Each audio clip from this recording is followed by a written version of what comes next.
Good evening, everybody. I'd like to welcome you to the Board of Selectmen meeting on December 20th, 2023. Mr. Pino, do we have a need for non-public this evening? Good evening, Mr. Chairman. We do not. No, okay. Yes, me too. Me too. Consideration of minutes for October 30th, which was a budget hearing. I have on page 5, the second time I speak, it says, Stantec is pretty through in estimates. It should say thorough.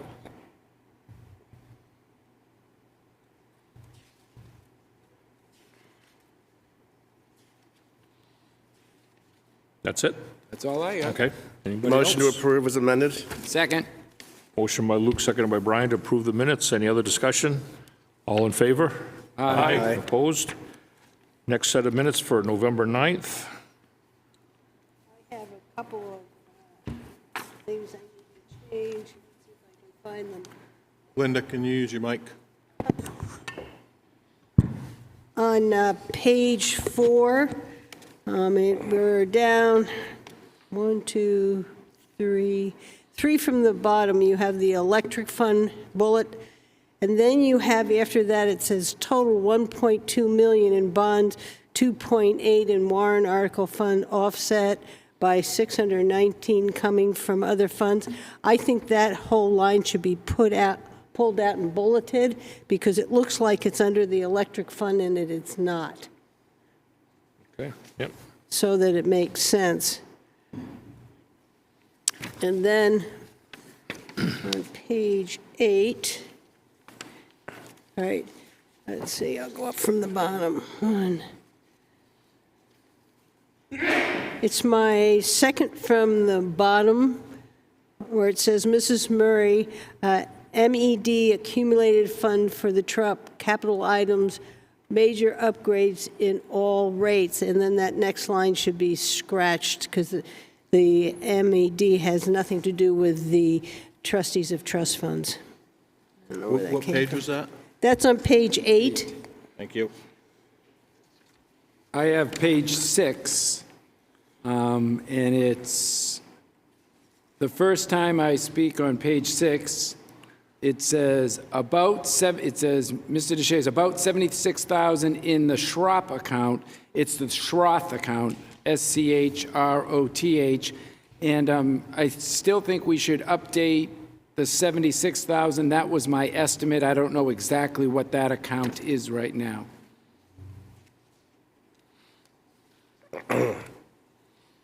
Anything else? That's it. Move as amended. Second. Motion to approve is amended by Dave, seconded by Brian. Any other discussion? All in favor? Aye. Opposed? Next set of minutes for November 15th. Yeah, I'm going to abstain from these. I didn't have time to get them read today.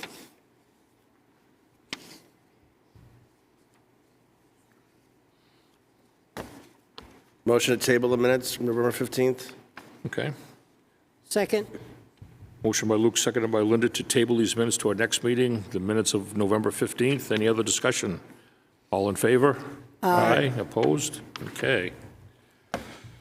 Okay, under some public hearings. Let's see, the Town of Wolfeboro Board of Selectmen shall hold a public hearing on December 6th at their meeting that starts at 6:30.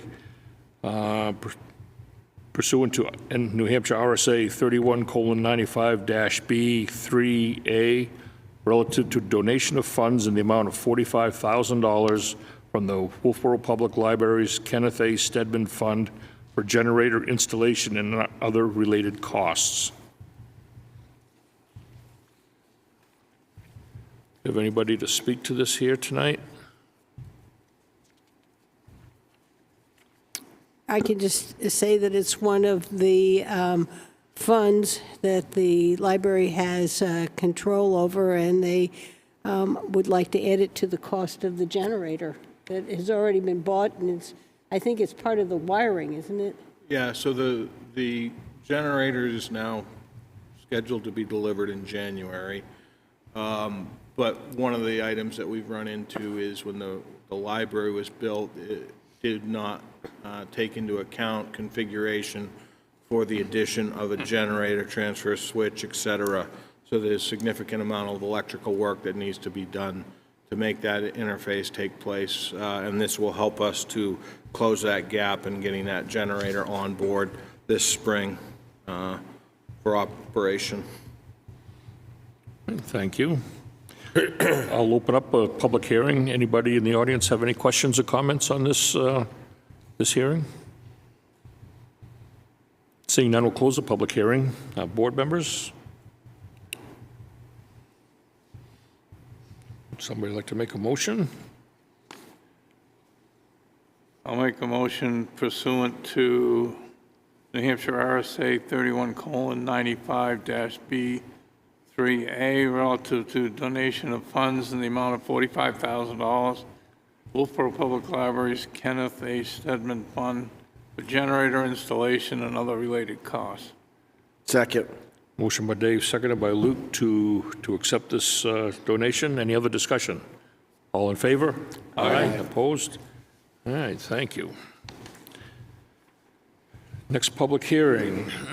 Wolfeboro Board of Selectmen will hold a public hearing on Wednesday, December 20th at their meeting, which starts at 6:30 at the Town Hall, for the acceptance of unanticipated funds in excess of $10,000 in accordance with RSA 31:95B3A relative to unanticipated funds in the amount of $50,746.52, a one-time highway payment in accordance with House Bill 2, payment for maintenance, construction, and reconstruction of Class 4 and Class 5 highways. I'd like to, first of all, say thank Representative John McDonald and Senator Jeb Bradley for working on this and getting these payments out for the communities. And this obviously is our town of Wolfeboro's portion of that fund coming in. This is added to what we normally get for our block grant fund, I believe, that we get annually from the state. So I'll open up a public hearing for anybody in the audience that has any questions on this. Close the public hearing. Board members? So move to accept the unanticipated funds in the amount of $50,746.52, a one-time highway payment in accordance with House Bill 2, payment for maintenance, construction, and reconstruction of Class 4 and 5 highways. Second. Motion by Brian, seconded by Linda to accept this donation. Any other discussion? All in favor? Aye. Opposed? All right, thank you. Next public hearing. Wolfeboro Board of Selectmen will hold a public hearing on Wednesday, December 20th, 2023, at their meeting at the Town Hall for the acceptance of unanticipated funds in excess of $10,000 in accordance with RSA 31:95-B3A relative to unanticipated funds in the amount of $31,164.93, a one-time bridge payment in accordance with House Bill 2, payment for maintenance, construction, and reconstruction of municipally owned bridges. And again, this is part of that bill that we'd like to thank Representative John McDonald and Senator Jeb Bradley for working on this bill to get these kind of monies out to the towns. It's greatly appreciated. I'll open up a public hearing. Does anybody have any questions or comments on this one? Seeing none, I'll close the public hearing. Board members? Yeah, I have a question. Jim, how much do we have left in the bridge grant from the last time we got? I want to say it's in the neighborhood of 100,000. And this will be added to that amount? Because it's for the exact same thing, am I correct? Yes, last year we got $112,573, and so far we spent about $39,000. Okay, thank you.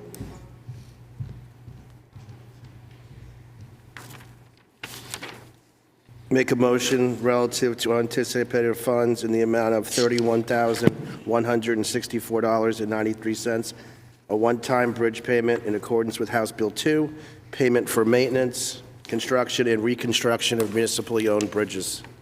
Second. Oh, we all second. Motion by Luke, seconded by Linda and Dave. Any other discussion? Me too. Seeing none, all those in favor? Aye. Opposed? Okay, next is our bulk vote. We have oh, Mr. Chairman, I'd like to take out D, raffle permit, last night, Wolfeboro, December 31st, and I'd like to make that as a motion. I need to step down. okay. Somebody want to second that? Second. Motion by Linda, seconded by Luke to remove item D, the raffle permit, from the bulk vote. All in favor? Aye. Opposed? Okay. The rest of the bulk vote includes two weekly manifests for December 8th of $3,668,144, and on December 15th, $185,664. We have we have four property tax exemptions here. Actually, 5 of them here, so, and that's that part of it. Now, we do have one that was given to us in an amended agenda. I don't know whether we should have a motion to include that in the bulk vote, because it is listed in our amended agenda, but I don't know if the audience has seen that, so whatever the board feels, if we should vote to add that to our, Well, if it's added to the bulk vote in the agenda, that is the agenda that our secretary will go Right. from, so it would be included so be, in, okay, yep, would be all right. my feeling. I'm good with that. So I'd entertain a motion on bulk vote items A through C, anyway. Motion to accept. Second. Motion by Linda, seconded by Luke, to accept items A through C in the bulk vote. Any other discussion? All in favor? Aye. Opposed? Now we'll have entertain a motion for item D, which is the raffle permit for last night in Wolfeboro, for December 31st, 2023. So moved. Second. Motion by Dave, seconded by Luke to approve the raffle permit for the bulk vote. All in favor? Aye. Opposed? I abstain. And one abstention. Okay. We have no board or committee appointments. New business. Last night, Wolfeboro event update. Put on my other hat. Good evening. It has been one heck of a past few weeks. They say this is the most wonderful time of the year. It is the most challenging time of the year. My name is Brenda Jurett, and on behalf of Last Night Wolfeboro, led by Linda Murray, our chair of the Special Events Committee, along with our terrific volunteers, Libby Peard and Kate Turner, and Christine Collins, our Parks and Rec Director, and Lexi Austin, the program coordinator. We hope with Last Night Wolfeboro on Sunday, December 31st, we bring you and you and you joy, joy, joy, joy and sparkle. We have a day and early evening of activities, which I will run through, and also thank our sponsors. Starting at 11 a.m. right here in Great Hall Town Hall, it'll be games and crafts. The Wolfeboro Fire Department will be here, Boy Scout Troop 165, Girl Scout Troop 2271 with snacks and light lunch for purchase. They'll have a little tomahawk throw up there so you can get out your aggressions if you'd like. And so many things going on. C3 Bricks will be here, and our Parks and Rec staff, as well as additional volunteers working that day to help the hundreds of people who will be in this room have a good time until 1 o'clock.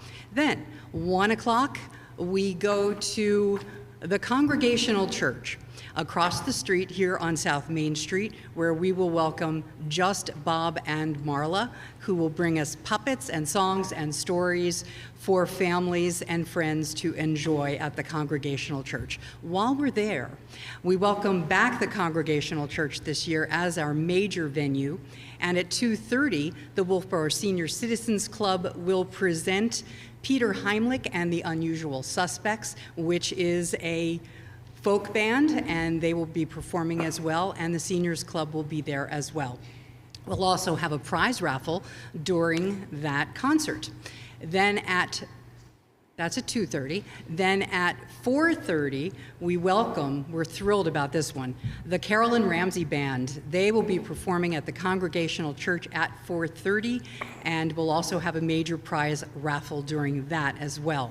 And the Congregational Church, for purchase at the door, they have tickets available for their church supper on New Year's Eve, and we hope you will come and enjoy some mac and cheese and some hot dogs and vegetables and all kinds of interesting, fun desserts, I'm sure. Now, let's go back to the afternoon hours when we, at 3:30 here, back at Great Hall, we have, sponsored by the Children's Center, the wildly popular Wildlife Encounters. They will bring their live animals, and this room will be packed with people, so get here early to get your seats on the floor and behind us where we'll have chairs set out for you. We'll also have prize raffles during that performance as well. Now, if you like outdoor things, we have Brewster's Rink open for free skating from 2:30 until 4:30, weather permitting, at the Brewster Rink on South Main Street. We also have reserved an hour of ice time starting at 2:30 at the Pop Whalen Center, just in case the weather's not so great. What did I forget, Linda? Escape House? Oh, Escape House from 11 till 2, run by the Robotics Club from Kingswood Regional High School. You can be baffled from 11 to 2 down at the railroad station on Central Avenue. Also, we have bingo, run by the Wolfeboro Lions Club. They'll have a 1 o'clock session and a 2:15 session. And what's bingo without lots of prizes that they will have, as well as snacks for purchase. And I don't know if I forgot something else. No. Yes, I did. Several things. Those prizes that I mentioned, a lot of them have been donated by the New Hampshire Boat Museum, New Hampshire Cruise, the Wright Museum, and Wolfeboro Trolley. And other prizes as well have been donated. And, drum roll, 6 p.m. is fireworks. We'll hope for good weather on December 31st. We'll have fireworks outside, of course, and those are brought to you by our major sponsors, Piscataqua Landscaping, Hunter Shop and Save, and Black's Paper Store, along with, I'm going to open my phone because I need a cheat sheet now, the Windrifter Resort, Lake Winnie Team, Leone, McDonald, and Roberts, Taylor Community, and Avery Insurance. And we also need to thank our other sponsors, Goodhue Boat Company, Front Four Cellars, which also has special events on the 31st, Eastern Propane and Oil, and Butternuts Good Dishes. I'm out of breath. I'm exhausted. You are too. We are bringing you the joy on December 31st, and we thank everyone for participating and joining us that day. And Brewster for donating the ice. Brewster donates the ice, and also Estabrook Hall for the bingo. So please go to our Facebook page at Last Night Wolfeboro for all of the details and see all of our sponsors, and set your schedule. There's also a flyer there that you can download onto your phone through our QR code. Oh, and for ice skating, we should also say at the Brewster Rink, you need to have a helmet, your own skates, and there's a waiver you need to sign. That is all. Got it. Thank you, everyone. Any questions? All right. Questions? Thank you very much. Thank you. Okay, next on our agenda is a discussion on our finances, November budget, actual versus budget. Well, that's a hard act to follow. Got to dance now. Not as exciting, but Catherine Carpentier, Finance Director, reporting on monthly activity for November 2023. The general fund is at 94% spending, which is only 2% above the 11-month average of 92%, so we're doing pretty good. In November, the town manager did institute a spending freeze, and we're optimistic that we'll be under budget, or we're hopeful, unless there is any unforeseen events before year end. General fund is at 82%. Because of the tardiness of the tax bill, that hasn't been adjusted yet, but that will be adjusted in December. We're still waiting for meals and room tax revenue to come in. Motor vehicles is at 97%, which is great. And interest on investments is over 100,000 favorable, so we're doing pretty good there. Appropriations for water fund is at 93%, electric is at 90%, sewer is at 96%, and Popwellan is at 118%. Estimated revenues for water is 105%, electric is at 93%, sewer is at 102%, and Popwellan is at 64%. I also gave you a copy of the donation reconciliation and the capital reserve fund planning document. Some other fun facts that really aren't that fun, but oil is at 68%, gas 79%, diesel 95%, legal is at 88%. So all those areas are doing okay, holding their own. Overtime is a different story. General fund's at 109%, already overspent 40,000. We're trying to cover that in other budgets. Water fund is at 112%, electric at 96%, and sewer is at 67%. We also have an area like welfare that's targeted to be about 20,000 overspent, so we're looking for areas in the budget to cover that. I believe that is all the information I have for you this evening. If you have any questions, I'd be happy to answer them. Any questions from the board members? Thank you very much, Casey. Thank you very much. Okay. Next on our agenda is warrant articles. Good evening. So you have in front of you an updated packet of warrant articles. There are a couple of new warrant articles which I had sent you some email correspondence to over the week. I also have provided you with a single page which lays out the proposed order of the warrant articles. Right now, we have a total of 21 warrant articles, some of which you have already approved and moved on to the Budget Committee. One of those warrant articles was sent back to you guys tonight by the Budget Committee for reconsideration, and I'll get to that when it comes up on the slide. It basically boils down to asking you to consider allocating out the tractor for Parks and Rec to the general fund and to the Popwellan Enterprise Fund. So our first article, we won't really dive into it because we won't approve it until the budget is, 2024 budget is done, but that would be one of our articles. Port Wetland Drainage, this is a bond hearing scheduled for January the 3rd, at which point you'll go through that and take public comment and make some informed decisions. We have submitted the paperwork to New Hampshire DES in conjunction with the Port Wetland Association. It's my understanding that easements cannot be signed until such time that that is approved by DES, and Stantec has the easements teed up. Steve, you know how many there are, correct?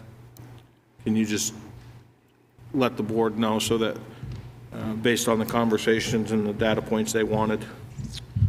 Steve Randall, Public Works. We're actually only going to need one easement for that right of way from the association down to the beach. Everything else, as far as sloping, back sloping of the actual road itself, will be done with MOUs. Jim, do we know what the bond rate is now and if it's going to be changed by January 3rd?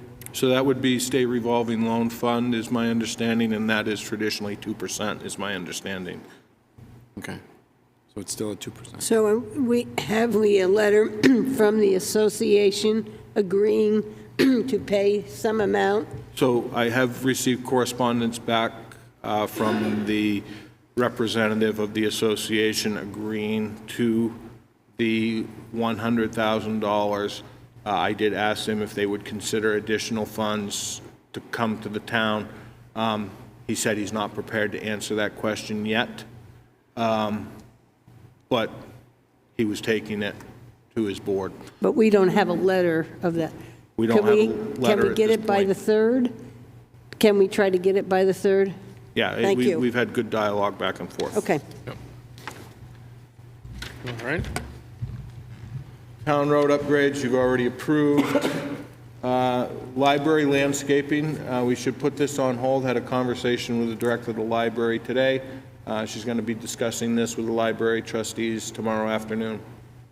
There's been some minor changes to that language. Same thing with the library solar, that should be put on hold. That's going to be discussed with the library trustees tomorrow with the director.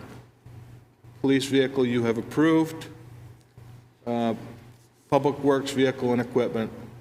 So this one you have yet to approve, and the article reads, to see if the town will vote to raise and appropriate the sum of $380,000 to be added to the existing Public Works Vehicles and Equipment Capital Reserve Fund, which is under the custody of the trustee of trust funds, with selectmen designated as agents to expend. Estimated tax rate impact for 2024 is 16 cents per thousand of assessed valuation. 2023 anticipated capital reserve fund balance is $96,000.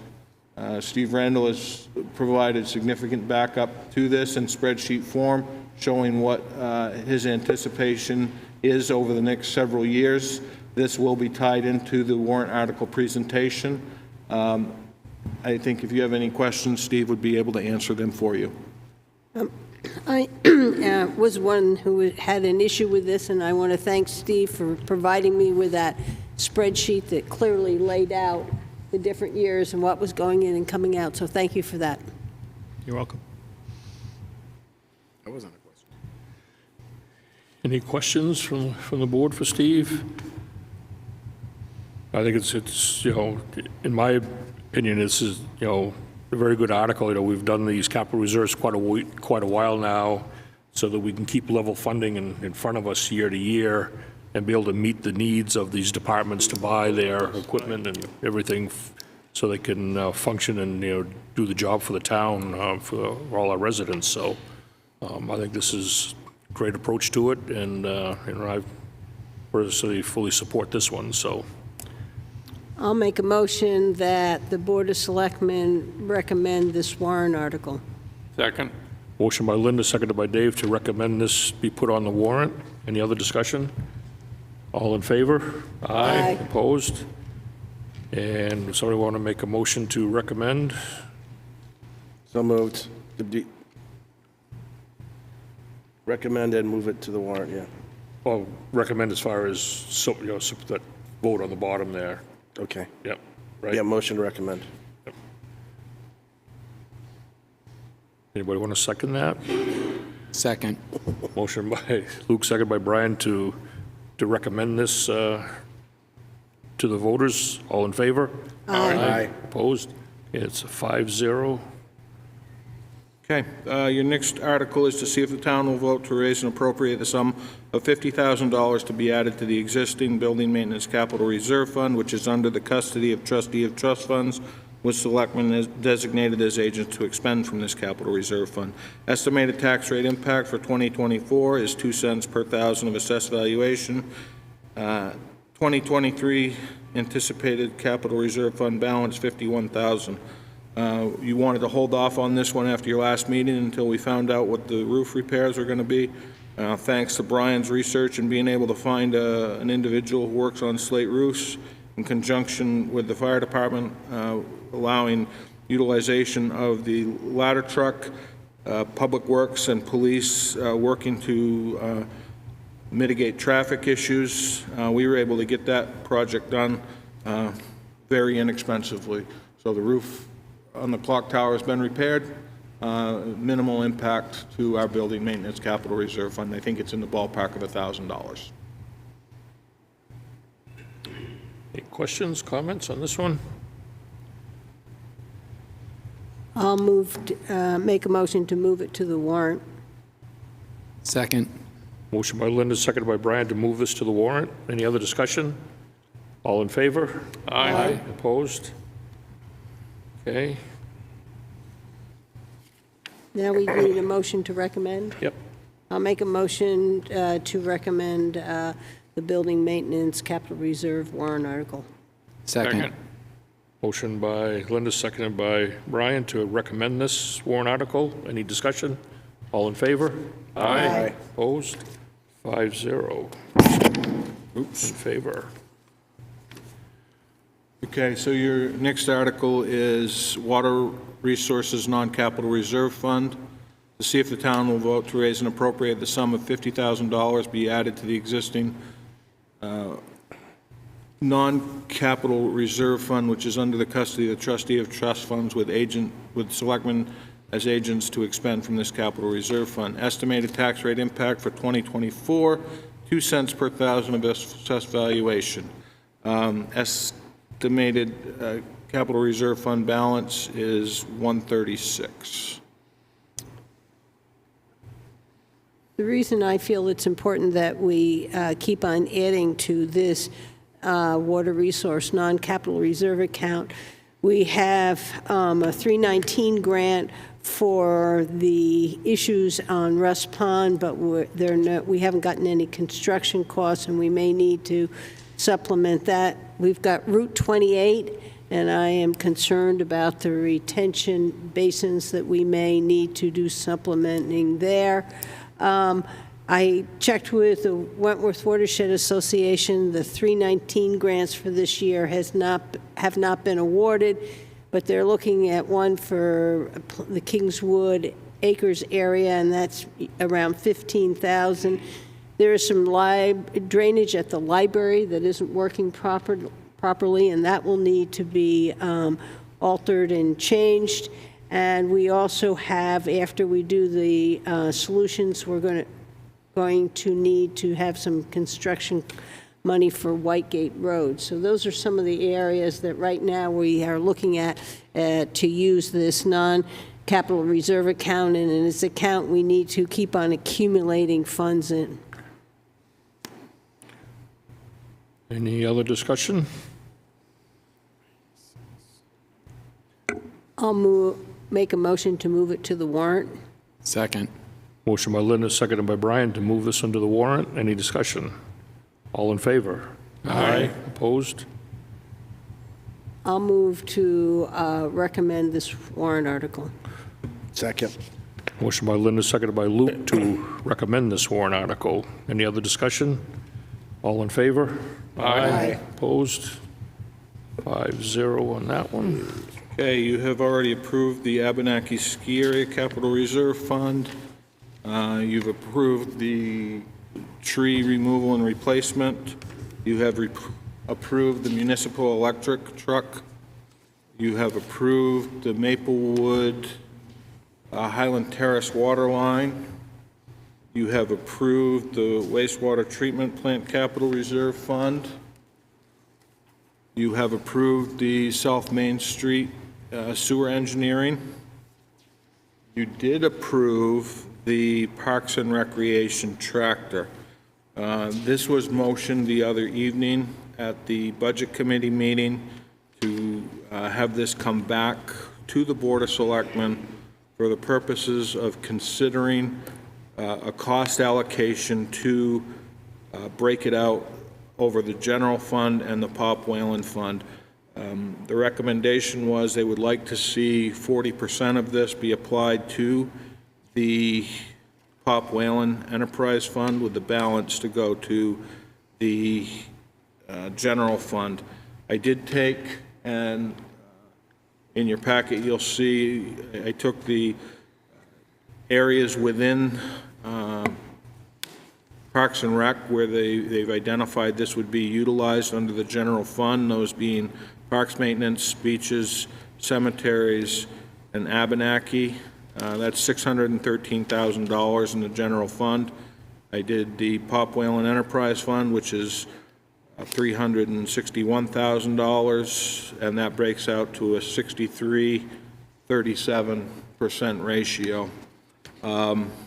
We already know that the Pop Whalen Enterprise Fund is struggling to break even. We're working to achieve this, and this is going to put more of a hindrance on that fund. But the Budget Committee did ask and motion to have this come back to you for reconsideration, so here it is.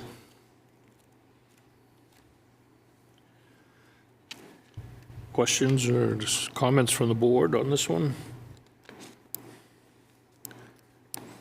You know, I didn't vote for it in the first place, so it doesn't change my vote.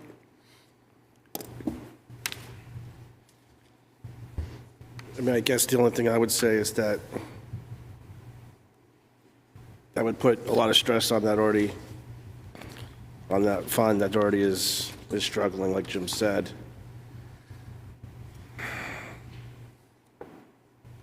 But it is going to be utilized at the rink, according to Christine, for snow removal. So, Myself, I think the best way to do it is to leave it the way it was. And not consider breaking it out to Pop Whalen, as you said, Luke, that they're having a hard time as it is, Yeah. so. I don't think it's gonna make that much difference in the tax rate. It's gonna come out of the same areas. And we know where I stand. I would have waited 1 year. I would have gotten half of the money this year and half the money next year from the voters and waited a year. No.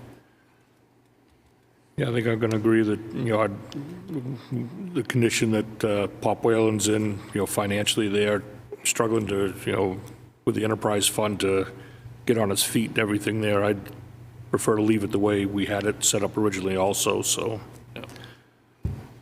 I'd entertain a motion on this one. We should probably have a motion on this, shouldn't we, Jim, to, We probably should motion to send it back as originally. I'll make a motion that we send it back to the Budget Committee as we originally voted. second.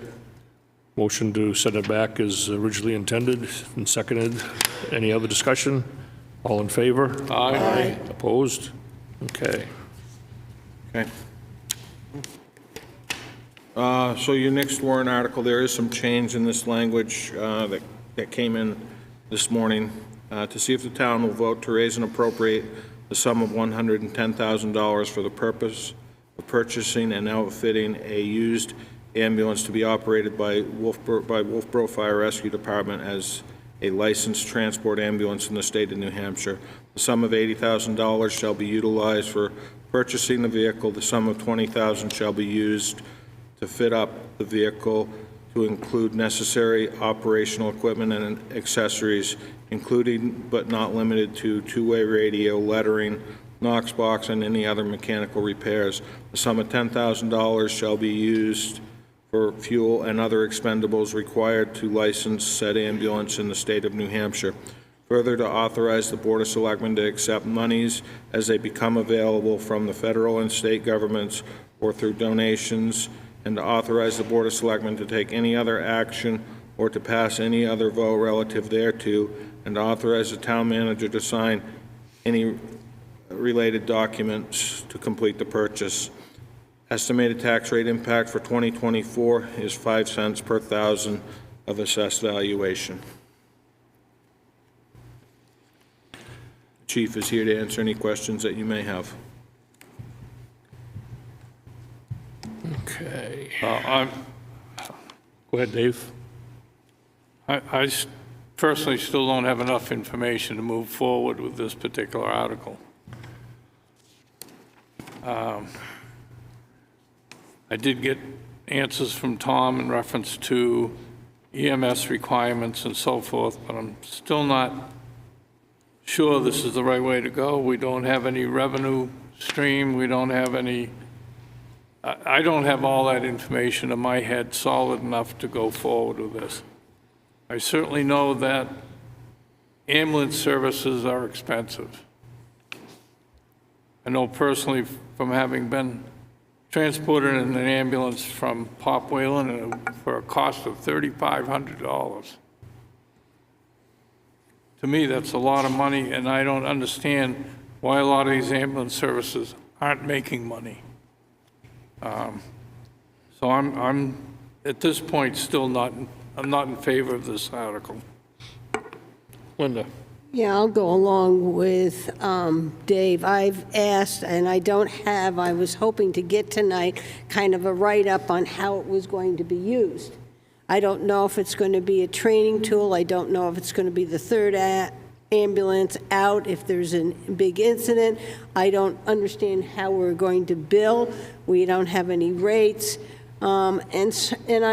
We still do not have a second party who is going to look at all the figures that our staff has developed. And just like we have two eyes on our environmental issues when we're doing construction, we want a second set of eyes on our figures to see if we are correct in what we're doing here. So I'm with you, Dave. I don't have enough information right now to spend that amount of money on a used ambulance. Anybody else? How much time do we still have on this? You probably have until first week in December, or excuse me, January. Okay. So where I stand on this is I agree that it's uncharted waters. We don't know how we're going to bill and how much we're going to collect and a lot of issues. However, I see both sides of this coin. Most all of the municipalities in New Hampshire are using a fire-based system, and there's a reason, because you can find through the whole country, New Hampshire, New England, and the whole country, that many, many ambulance companies are stopping to serve this kind of care. They're only doing transport. And we need an emergency service plan going forward. We know that our costs, if we have a contract, are going to escalate and eventually could disappear. So we are going to, at some time, have to go to a fire-based ambulance service, in my opinion. I don't think there's any way we can't. $120,000 is a lot of money. I had a second proposal. And I know there would be some interest involved, but we could take a loan on the ambulance, and probably the first year's payment would be about $18,000 for the loan on the vehicle and maybe $12,000 for maintenance and operations.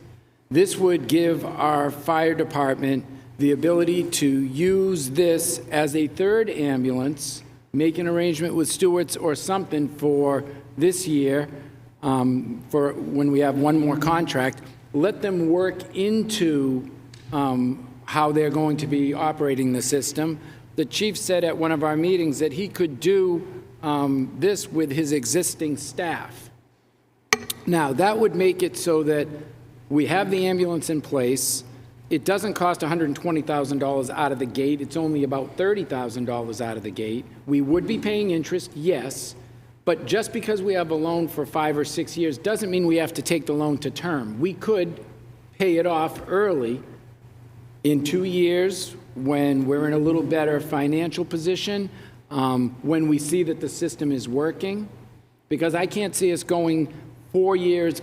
If we lose another year or two going down the road, we're going to be up to $1 million, $1.5 million in our ambulance service costs, which is a lot of money. And from everything that I've read and people I've talked to at fire departments around the state, I believe we can operate our own system at less than that cost. Now, I know we don't have the hard numbers yet, but coming out with a small money out of the gate to start the process would be an option that I would accept. Yeah, I think, too, one of the things I think on this is that the ambulance service industry is changing right now, basically as we speak, too, probably. So a lot of these private ambulances are getting out of the municipal service and staying strictly with the transport. And I think we really need to have that third party look at, the avenue that we start to put out there to where we're going to go with this thing, and get that advice to us before we start making these decisions. Because whatever decision we make on this, or if we decide to go ahead and start purchasing these, we're committing the town to a very expensive road to go down on this. And until we have that plan and the second set of eyes for the opinion and looking and planning this out in the future, I think we wouldn't be doing our job right if we didn't go that route there and have that, really researched out in front of us well. So it's kind of my opinion on it. Linda? Yes, Jim, if we did a loan, would that make us do a more than a majority vote? I know if you bond something, you have to get more than a majority. You need, what, 3/5? Would a loan require the 3/5? So I need to do a little bit of research on that, but it's my understanding that there's been recent changes in legislation which allows the Board of Selectmen to sign off on a lease without necessarily having to go to town meeting. I think that's a dangerous road for a project like this. I think this is a project that requires the town vote. I don't disagree with you. I just wanted that question answered, if that, to Yep. know whether it's an option or we can even think about it. We need to have that other piece of how you do it.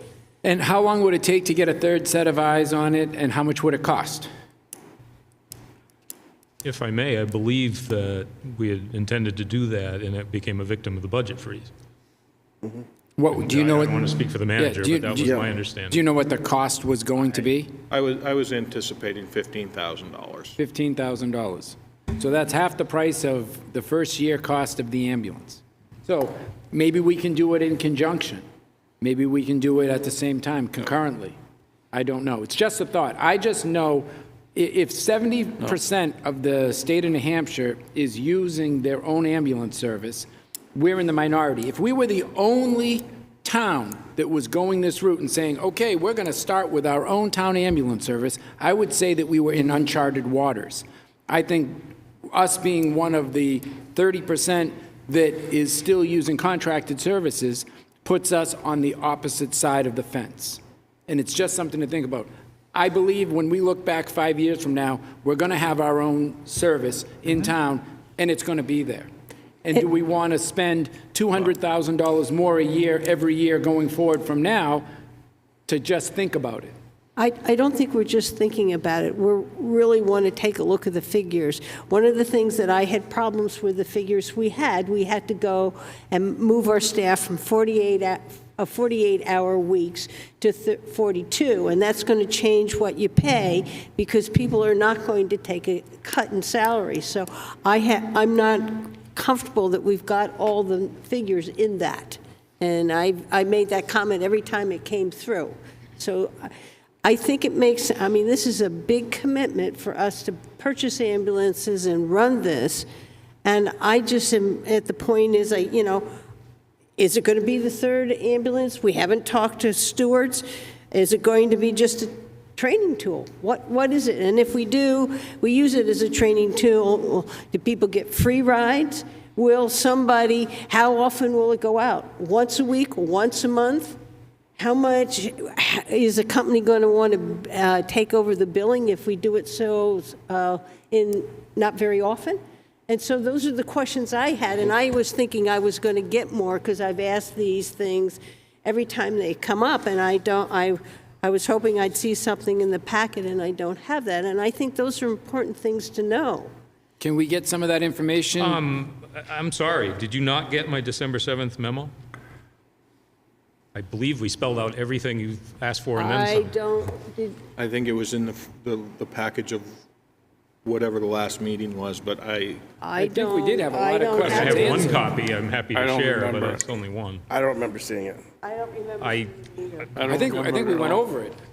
No, we didn't. No? I'd have it in my file. Yeah, Dave? I have a This year in our September- budget, we have accommodated Stewart's ambulance with a subsidy for 2 ambulances 24/7. Have it in here. correct. Am I correct? Yeah. provided that we don't go to a default budget, that would be correct. Okay. All right. So we are covered for the next year for ambulance service. We have it in our budget. Correct. What's the cost of that, Jim? 750,000, Yeah, I think that 750,000. sounds What right, was the Chief. cost of 2023's? 276,000. 276,000. What's the cost of 2025's? We don't have one. I thought I heard that the estimate was 950,000. I don't, what you may be need more referring to information. was So one we're of the going from- RFPs from this summer contemplated a 4-year agreement, and that may be the number Yeah, that so we're was. going from 250 to 750 to 950, then maybe the next year we'll be up at 1.2 million. We did get quotes this year for 1.6. But by that So time, I we, understand that we have a situation where we don't know every piece of the puzzle yet, but $1 million or $1.6 million for an ambulance service just seems like a lot to accept when we could do it ourselves for the same cost, if we can get some numbers We don't know that. that justify that. Linda? yeah, Brian, I expect after we get this evaluation, and if the figures are correct, that it will be what we put on the warrant for next year. And next year, we will come forward with this. That's what I see. And then I think we would have all the information and a double check on it, that it will be easy to prove to the voters that this is the best way to go. And so it isn't going to, it's going to make the difference of whether we spend it this year or next year. Luke? And it seems like, if we don't have what the chief is, Nope. the information. I'm so happy to either we read it still or have- pass it out or- We still have some time, according to Jim, Yeah. so why don't we just hold on Just this? pass over this. And we'll do it at the next meeting. Yep. Yeah, And if that- because I would have it in my file. I don't have it in my Yeah, file. no, I mean, so we literally went from the day of town meeting to the end of the year with what the plan would be and how it would work have and it. so on and so forth. I don't have Which is it. what I took to you asked last time. I thought you said you were doing it. I've never had it. Yep. Okay. Yep, I don't have it. Get it to us, please. Sure. And, personally, I don't doubt for a second that, Yeah. the I future's going to be, hold on a minute, Brian. I don't doubt for a second there that we're going to end up going down this avenue here at some point. I just don't think we're quite ready yet. I think having that third party reviewing what the steps that we want to go down is going to be very important for our decisions that we're going to make and stuff. So I think approaching it a little slowly is going to be, to the best interest of the town and everybody here, so. And I think we all agreed that Yeah. that third party was important. Right. It's just, it fell victim to the circumstance we find ourselves in. Yep. And this may fall by the same circumstance. I think that may be the reality, but I'd love to see that. Sure. I'm probably a little more comfortable because I've talked to probably 10 to 15 fire departments and talked to their And several people. vendors, because they call me after they talk to you. There you go. And I've been talking to a lot of people to find out how they went from A to B to C to D and to C. And I'm just more comfortable with it because I understand it, I think, Well- and what has happened. Do we need a motion to pass over this till the next meeting? or- Nope. I don't think so. I think we can just have it on the agenda for January 4th, right, you. Jim? Yep. Third, correct. Don't we have something on the 28th? Yeah, that's the encumbrance meeting, and then there's a budget committee meeting after. So you meet at 5, the budget committee meets at 6. I don't know if we'll have time at that point or not, but. I always have time for the fire department. 28th at 5. Okay, so your next article is Historical Society lease. This has been updated. Had a conversation with Randy Tatro today through email correspondence. I should be getting the square footage tomorrow, but this has changed. And it reads as follows: to see if the town will vote to lease the Clark Museum Complex to include buildings and land located on South Main Street, tax map 231, lot 54, to the Wolfeboro Historical Society, a New Hampshire nonprofit corporation, for a period of 10 years with an option of the Historical Society to renew the lease for a second 10-year term, and to authorize the Board of Selectmen to negotiate the terms and conditions of said lease. This lease shall become effective on or about July 30th, 2026, and shall expire on or about July 29th, 2036. The optional renewal period would be negotiated by the Board of Selectmen and would run from on or about July 30th, 2036, and shall expire on or about July 29th, 2046. The area to be leased shall be X number of square feet bound by East Clark Road, the sidewalk along South Main Street, Clark Road, and the Clark Park parking lot. The parking lot is excluded from this lease. Estimated tax rate impact 0 for 24 for 1,000 of assessed valuation. This mirrors what we've done with the Railroad Freight House and Garwood's. So this is consistent with what we've done in the past, and it has been approved by legal, and I did get feedback from Gene Gnu today that this is consistent with what they are looking for. Jim? Linda? I thought we needed to have a rent amount. We do not. We do not have to have a rent We amount? do not. Okay. Because we're not, that would be a revenue, and we're not really expending any funds associated with this. And this was consistent with those other two leases, and legal felt comfortable with it. Because we're just renting them the land. Even though we have our buildings on the land, we're just renting them the land.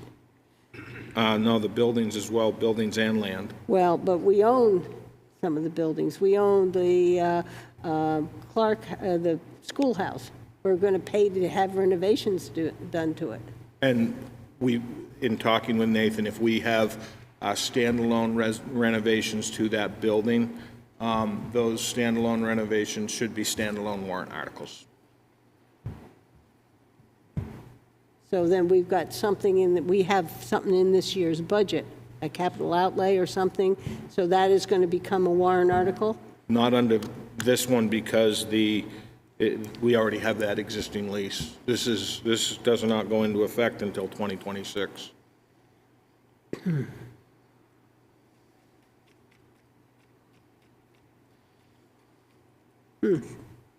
I can send you those No, other- I hear what you're saying. I'm just thinking about whether this makes sense in the future to not charge anything, and we still have the buildings Well, I think, that we're leasing them, so. yeah, I mean, I just saw it tonight. I'll have to do some thinking on that. I think we can put what those terms are in the lease agreement, which does not necessarily have to be part of the warrant article, similar to Garwood's. We collect rent from Garwood's, but we don't put it in the warrant article what that rent is going to be for the dockside restaurant.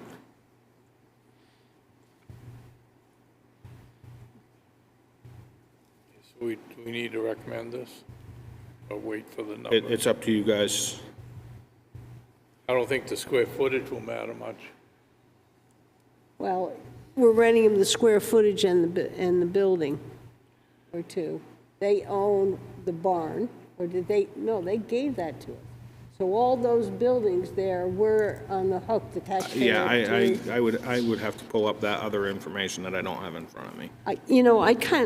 We're going to have to vote on the other one. I'd like to kind of come back to this and understand what kind of, Yep. and whether we should put some rent in here. Do we own the fire truck museum building there also? Is that owned by I us? believe we do. Okay. Yeah, I think all of them, they've given them Whole to us, so complex. we have to maintain them School all. built a fire Yeah, engine building. yeah. Yeah, I and the know new Dave barn. Bowers has the stuff Right. that's inside of it. So sewer pump station upgrades, had conversations with legal today, had conversations with Casey on this one today. We do believe that it's appropriate to remove this from the warrant, and it's twofold. Number one, we will have a contract in place, and if the contract goes beyond December 31, 2025, we will have change orders in place that will allow us to encumber those funds and carry them forward into 2025. Additionally, the concern that legal has with this is if this warrant article is actually voted down, do we lose authorization to spend that money for any over expenditures? Therefore, legal's recommending that we remove this warrant article. I don't think there's any action you need to take. So your next one is Jockey Cove Stormwater Design and Engineering. See if the town will vote to raise and appropriate the sum of $20,000 for the purpose of design and engineering of a drainage system from Sewell Road down to Jockey Cove, side of Forest Road to the Cary. Tax map 228, lot number 48. Further to authorize the Board of Selectmen to accept monies as they become available from the federal and state governments or through donations, and to authorize the Board of Selectmen to take any other action or to pass any other vote relative thereto, and to authorize the town manager to sign any related documents. This appropriation is non-lapsing pursuant to RSA 32(7), Roman numeral 6, and shall lapse on December 31, 2025, or upon completion of the project, whichever occurs first. Estimated tax rate impact for 2024, 1 cent per thousand of assessed valuation. Linda, just a question for you. Is this one under Wolfeboro Waters radar? Have you guys? This one, yes, I took it to Wolfeboro Waters, and they wanted to recommend it. Yeah. And they wanted to recommend it. Dave? Do they have any funding for it? Do they have any monies to? We could, they don't have any monies. We have the non-capital reserve. We do have that, but they wanted it a warrant article. They felt it was important that this get done. They are concerned about the E. coli and the cyanobacteria. This is just the design, too, of it. Correct. It's going to create a project which possibly Wolfeboro Waters might participate in at that time. Dave? It's my understanding that this culvert right now is on Kane Senior's property because of the exchange of land when we put the road into Cary Beach. Am I correct? Steve, do you know? That's right.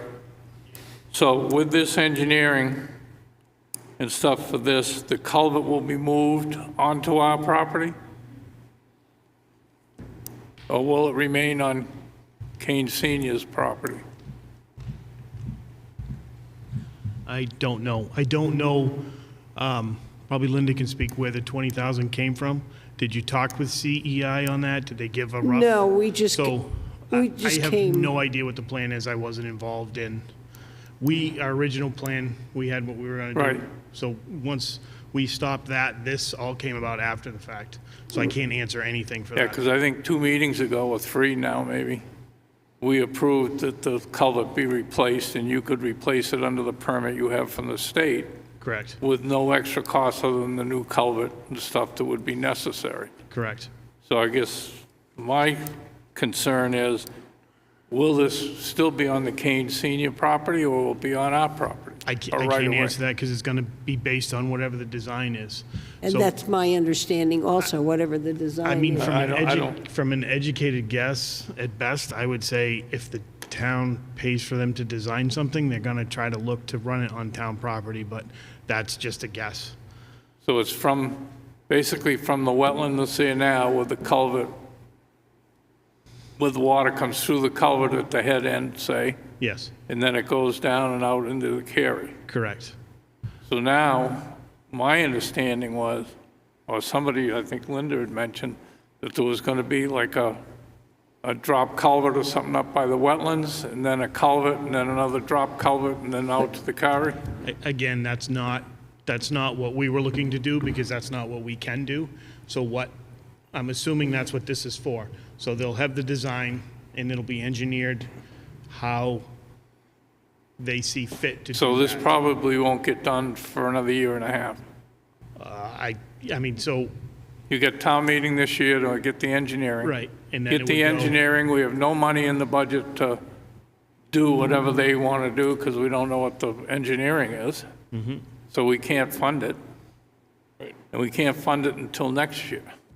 Right, so I would assume it would come for So 25. it won't be fixed until 2025. Correct. Right. But based on that, based on that. Otherwise, we could replace it. But you won't Next year. solve the problem of what's getting into the lake through that, and that's Well- the issue. That's what the concern is. We got a Conservation Commission weighed in on that. It was brought to the Wolfeboro Waters. Well, So that's why we moved forward it, and the people of Wolfeboro Waters Don't agree with felt this was the way to move forward. Well, I have my own reserves about whether it's going to solve the problem or not. I don't think it will, but, you know, I can't. we don't I yet can't know answer. where the E. coli is coming from. I'm sorry? We don't know where the E. coli is coming from at this point. Could be right in that wetlands, being generated from debris that's decaying. I mean, we don't know.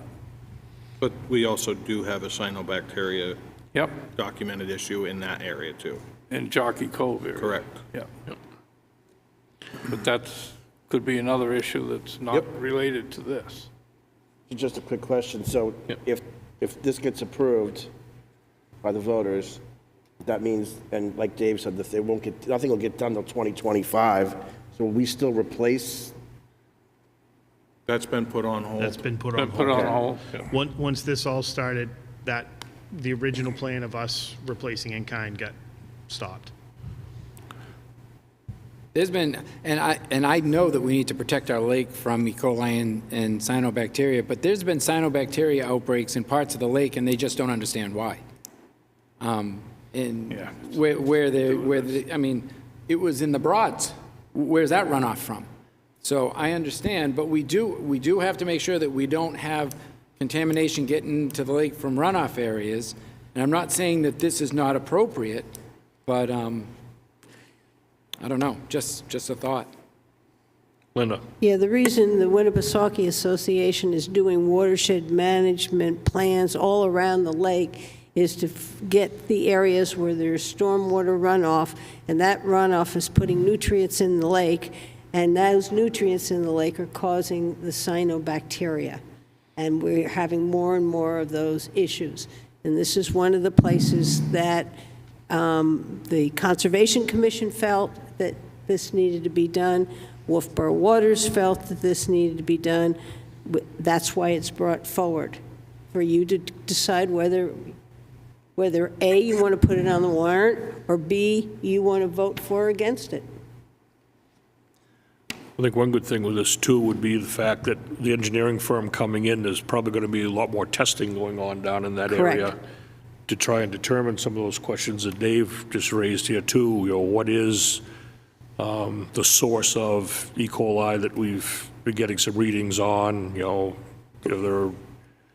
Is there contaminants coming in, or nutrients that are feeding the cyanobacteria blooms that we're seeing, and all that kind of stuff. I think we'll get a lot more information for that, I call it small drainage area, because it really is the scope of things, but it's also a very important one because it's, comes right down. We have a public beach on one side and the Jockey Cove on the other side, which doesn't get a lot of water movement in that area on the Jockey Cove side because the wind's usually prevailing out of the west there, and that's just kind of water just lays in there. It's fairly stagnant, I would, compared to the rest of the lake, so. Linda? Yeah, obviously, we hope we take get a hold of the E. coli by the sewer system we put in, which is where most of that comes from. But it's the general nutrients, this is more addressing. Could we, instead of doing the engineering, because it's going to be, like Dave said, 2025, could we do, for less money, more extensive testing with a company to find out what the issue is first? Does that make sense, or does that not make sense? So I can sit here and say the testing is not inexpensive. For them to come out and do a DNA testing to specize the E. coli is about $6,000 a whack. And then, of course, that's hit and miss based on what's in the water at that time. When this last one was done, there was a lot of dog and bird species, E. coli, that was detected. but we also knew at that point there was a lot of the homes which had kind of already vacated a little bit. So it's a very expensive testing process. So what will they do for testing? For the 20,000, we just said that they would be doing design engineering, and it was mentioned they would be doing testing. Would they be doing the same kind of testing that we would get for $6,000 with a company that does that? Well, you know what was proposed, or what people were talking about, was a catch basin with a sump here. There were two of them. And then there was a question about whether that made sense and whether they would really work. And that's when we came to the design. So they're not doing they won't be doing testing, they'll just be doing design work? Yeah. Okay, just design work. I think we will continue to do E. coli testing next summer, Yeah. like we did this summer, to see what the readings are at. But, you know, if we continue to see high numbers, Yeah. then we'll have a conversation about specialization and determining potentially where it may be coming from. I would just hate to do $20,000 in design work and engineering to find out that the issue is coming from here instead of here. Well, I And think then we've done all this, and now we have to redesign for something else. Well, the problem is the culvert has to be replaced. right. Okay. That's what we're trying to deal with. And that's, if we're gonna replace the culvert, do we do the engineering and do it once to meet everybody's needs? Or do we go in and replace the culvert to meet nobody's needs? And then if something happens and there's a house relocated or something, does that get torn up? And I think that was one of the concerns that you had, was if somebody were to As long as it's relocate a home. well-spent money. One of the things we can do too is when if we get this approved, if this gets approved in March, when we write out the scope of work for the engineering firm, we can identify what we want them to do for the design. If we want to include some testing for E. coli or nutrients to see, then they can design, their design will be geared towards either treatment or somehow capturing and improving the quality of the water from those contaminants. So we have the option, if this gets approved, of say, you know, we're going to sit here right now and say, no, there's not going to be any testing, or there will be testing. We can develop our scope of work to include what we want them to do, then they give us a quote to move forward, so. Okay. Any other questions, comments? Well, the only thing still, if we're going to replace this culvert,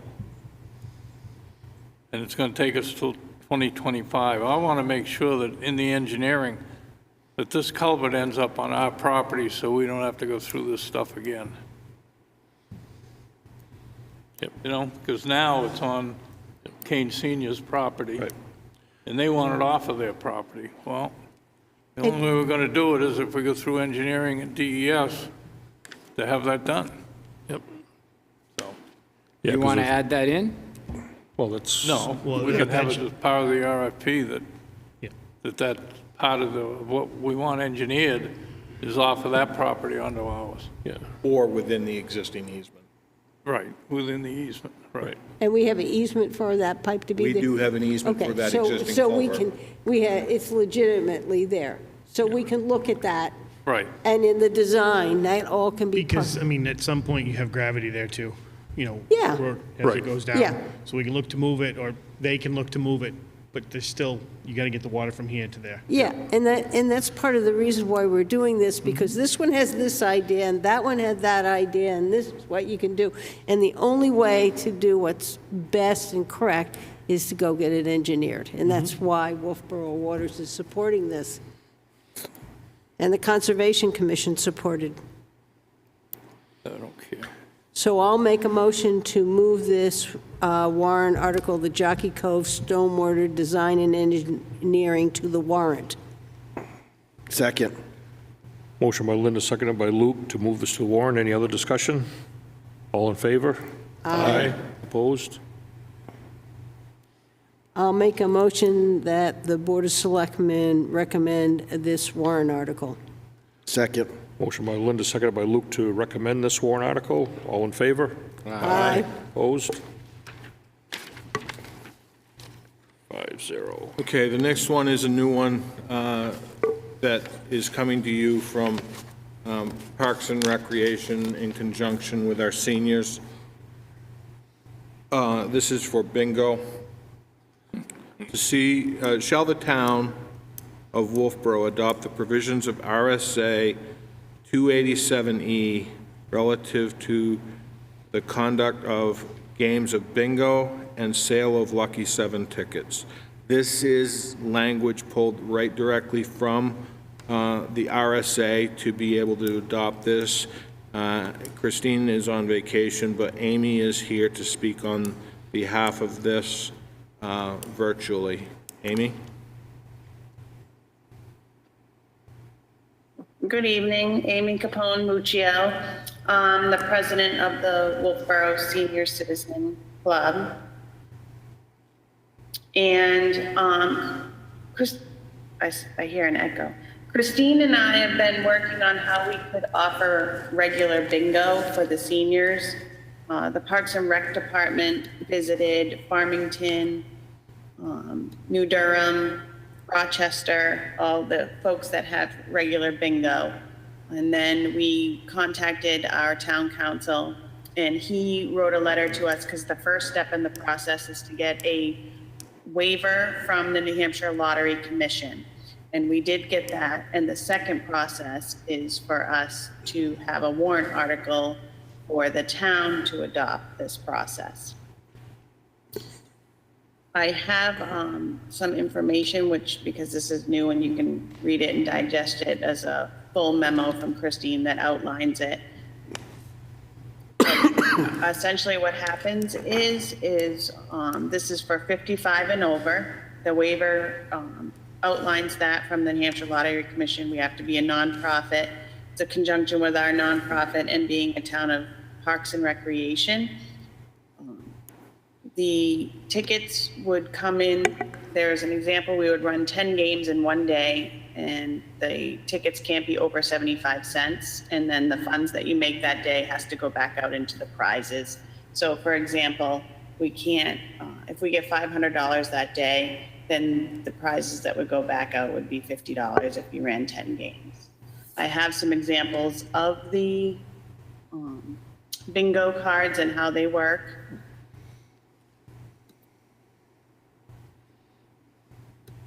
Can't show them to you, but I can provide you with a packet so that you can go over this and kind of digest it. And today we spoke to town council with some of the details. It's pretty basic what you put on the warrant article. I think Jim Nathan said we can't limit it to just Parks and Recreation if another nonprofit wanted to do it. But you have to get a special waiver from the state of New Hampshire, which we have, and that expires on September 30th of 2028. And if we were to continue the program, you would have to go through the process of requesting the waiver again.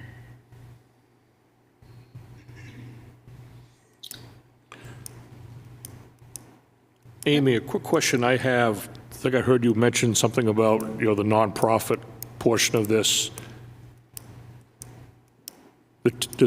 Yes. Did I understand that the town has to partner with a nonprofit, which your senior group is that entity that would, fulfill that? No, that's the process that we do for raffles. So the New Hampshire Lottery Commission has received your request for a waiver exempting the town of Wolfeboro Recreation Department from the requirements of Lot 7002.26. This rule defines a senior citizens organization as a nonprofit association or club whose members are 55 years of age or older and which exists for the mutual support and benefit of the New Hampshire senior citizens. We have carefully reviewed the rationale you've provided and agree with your assessment that the Recreation Department fulfills a similar mission with respect to seniors and as any other senior citizen organization. Seeing that the town meets the intent of Lot 7002.26, the request is hereby granted. This waiver shall remain in effect through September 30th, 2028, unless there are substantive changes to the underlying regulations that would alter the basis of this approval.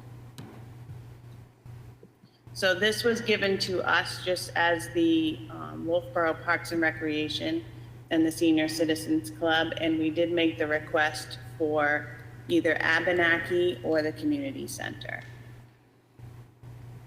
Linda has a question. Yeah, my understanding that the RSA 287-E will be for any nonprofit organization. What I'm also understanding under this regulation, that nonprofit would have to apply for a waiver, and that it would not, you could not run these raffles to make money for a nonprofit. Whatever you made had to go into the prizes. Am I correct in what I understand? You are correct. If Okay. anybody other than the Parks and Recreation or the Senior Center wanted to do this in Wolfeboro, they would need to request their own waiver, and you are correct. The waiver is because we cannot make money on this. Yeah. This Okay. this is essentially for fun. Yeah, Amy Thank you. said that, and then she said that if there was 500 in, there's 500 out. Right, I'm That just it- making sure that all that would apply to somebody else, and that's what she said. Yes, she's correct. And I know this is kind of late hitting, so if you want some time to digest it before moving it on, that would probably make some sense. Yeah, if we could see the waiver, Yes. that would help. Yeah. Yep. Yep. Yep, I have the waiver, the Christine outlines what will happen, and she even provided a copy of the cards that will be used. Yeah, I think I'd like Most to. senior centers run it once a week, but we're gonna do it once a month to start it out. So we'll tie this on for January 3rd. Yep. Locker room lease, this is one that came into me. Excuse me, I believe there was some conversation about this amongst the board. And this is locker room leases at the Pop Whalen Ice and Art Center. Mr. Chairman, I'm going to step down. Thank you. Yes. See if the town will authorize the Wolfeboro Board of Selectmen to extend the 5-year locker room use agreement to enter into a 40-year locker room use agreement with Back Bay Hockey Association for exclusive rights to use one locker room at the Pop Whalen Ice and Arts Center, to enter into a 40-year locker room use agreement with the Friends of Kingswood Hockey for exclusive rights to use the locker rooms at the Pop Whalen Ice and Arts Center, to enter into a 40-year locker room use agreement with Brewster Academy for exclusive rights to use 2 locker rooms at the Pop Whalen Ice and Arts Center. These locker room use agreements extensions will not impact the tax rate. Estimated tax rate impact 2024, 0 cents per thousand assessed valuation. This came into me from Friends of Pop, and this ties in with the agreements that you already have in place for 5 years, and Victor Druin is here to be able to speak on its behalf as the president of the Friends of Pop Whalen. If you should have questions. Yeah, I just had a couple of small things. One was, if I read number 10 of the agreement, it says, should the town vote to pass to extend the license agreement by warrant article as described in paragraph 10. So which paragraph 10 is that?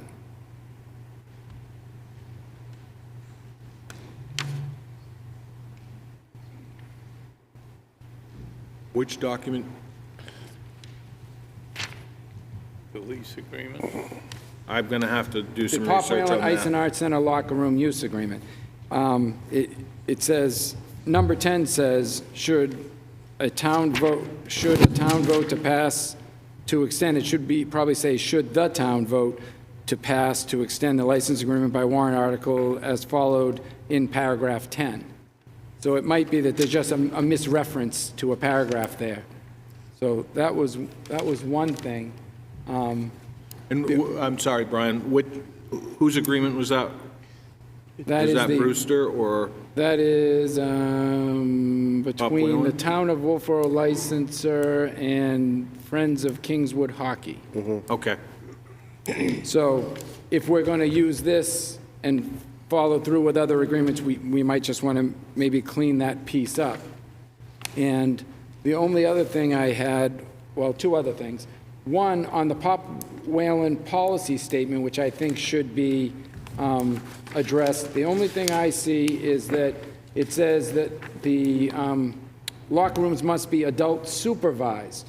Now, are they adult, is this required for high school, for the Back Bay hockey, for Brewster's High School, for all? Is this always a policy that any team in there has to have an adult supervision?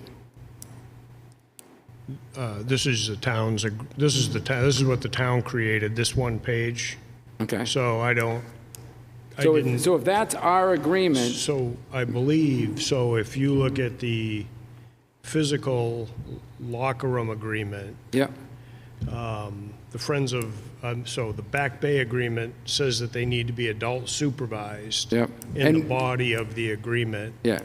And we follow that in our policies. In the Brewster agreement, it was deleted that they're responsible, but they don't want an adult in the lockers physically with the teenagers because it's against the high school policies, right? I mean, so you get into these different age groups, and so the Kingswood one mimics the Brewster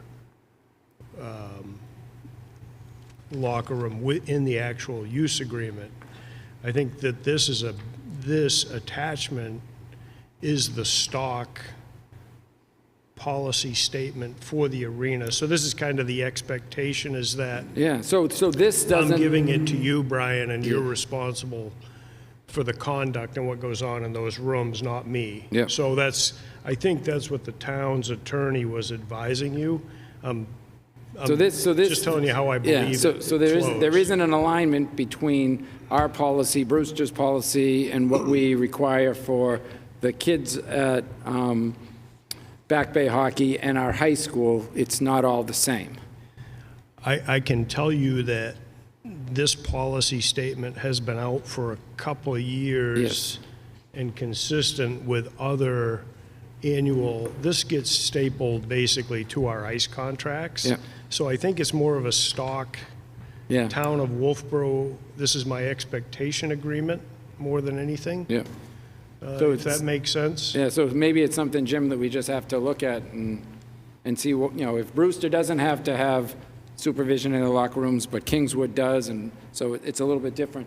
The only other thing that I have about the lease agreement, and this has nothing to do with you or anything, but what happens should Back Bay Hockey dissolve, or Brewster decides that they're going to have their own full-time rink? What happens to our 40-year lease agreement?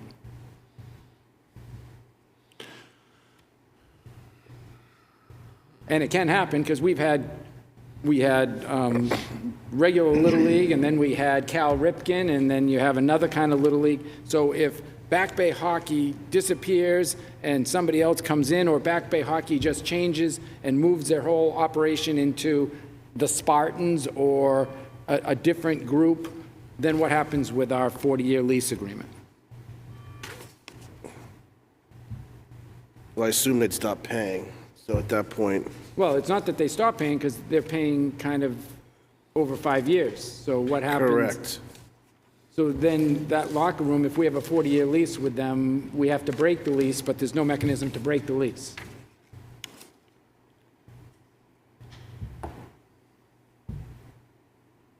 Just a thought.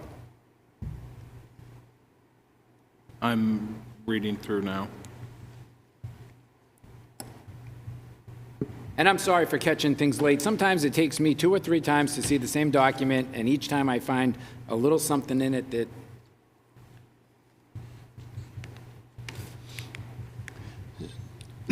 So on this particular warrant article wording, these are two different topics. This one's coming up later in the agreement, in the Yep. meeting. yep, But this particular one would basically take these, select board is allowed to do a 5-year use agreement, license agreement essentially for these rooms. So we're talking about this agreement is a 5-year period. And so the goal was, when we originally contemplated this a couple of years ago and came to the town, we licensed it. Our intent was that these would be licensed to the user for the life of the building. Yeah. And then through back and forth with Brewster and Governor Wentworth in particular, they wanted a term. They didn't want life of building. They didn't want anything broad. So they came up, I think, through some discussions with Jim, let's do a 40-year term, was kind of how it came about. So in order for us to get from 5 years, which we've all basically agreed to 40 years, we need the voters to ratify the balance of the terms to really solidify what the original intent of what they were. They've all made significant investments in fitting up the rooms now. I mean, Brewster's will be done in a matter of 10 days, I think. They're coming in January 6th to finish those up. So, they're spending a significant amount to fix them up and to pay for their use. So, I would think, we're trying to predict out 40 years with this. Maybe it's 10 years, maybe it's 20 years, but they're making a significant investment, and I don't think they're going anywhere anytime real soon, along with the others. So, anyway, this is just to address that extension of time. So, is that helpful? Yeah, I just would just like everything to match. Everything to match. Question, Victor, if I could. Does the 5-year lease agreement that you have with Brewster and Kingswood now hinged upon them getting the 40-year term extension? So the way both of the license agreements are structured, they would pay the Friends of Pop a lesser amount. So they're basically paying incrementally. So if it's just a 5-year deal, I think it was a bit of a leap of faith, right? I mean, Back Bay basically said, look, we feel we're going to be around. We didn't really quibble about the term. We had the discussion. We said, we're going to ask for an extension. If we don't get it, we'll come back in 4 or 5 years and we'll get another extension, and continue this. But Right. Back Bay paid the full amount. Brewster and Kingswood hedged their bets a little more and said, look, we're going to pay $50,000 for 5 years, Right. which is in this doc. And if it gets extended, then we'll pay the balance, which is the other $200,000. So each. So it's a lot of dough. Yeah. At the end of the day, from the town's perspective, you guys, the Friends of Pop owes you by July. So whether they pay us now or over time, it doesn't matter necessarily to the town, but it certainly would put us in a predicament. So Yeah. it wouldn't help us any. So. Okay. Any other questions, comments? And Motion I to understand recommend. you just got this, so you may want to take some time to think about it. Yeah, I think we need a little bit more time Yeah. to just look This at it. out for our next meeting. I can see Jim is doing a little bit of, But these are two different documents, you realize that? yeah. Yeah. Yeah. And the warrant is one thing, and this is a different document. It's time to think about it, Move it on to our next move it to a January 3rd meeting and finalize it then. I think that works good. So that is the warrant articles. With that said, like I told you at the beginning of the kickoff to this, I've got a list of all of the warrant articles. If you could just give some thought to the public information sessions that we put out on Wolfeboro Community TV and who would like to do which articles. I anticipate for the January 3rd meeting having a time frame of when those recordings will take place.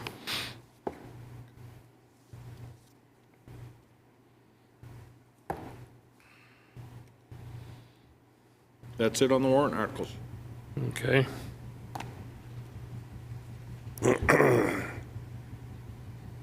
Not sure I heard the first part of that. Did you want to go through the order of it tonight, or do that? No, when we just, I mean, process it and do that when we do the it's kind of assignments? laid out in the method. The Yep. bonds have to go first, operating budget, cash, capital reserve, and then non-financial. Right. Okay. Next on the agenda, solid waste rate proposal. So, as you're aware, there are some significant increases in the 2024 proposed operating budget for tipping fees, et cetera, et cetera, et cetera. It's been a while since we have evaluated our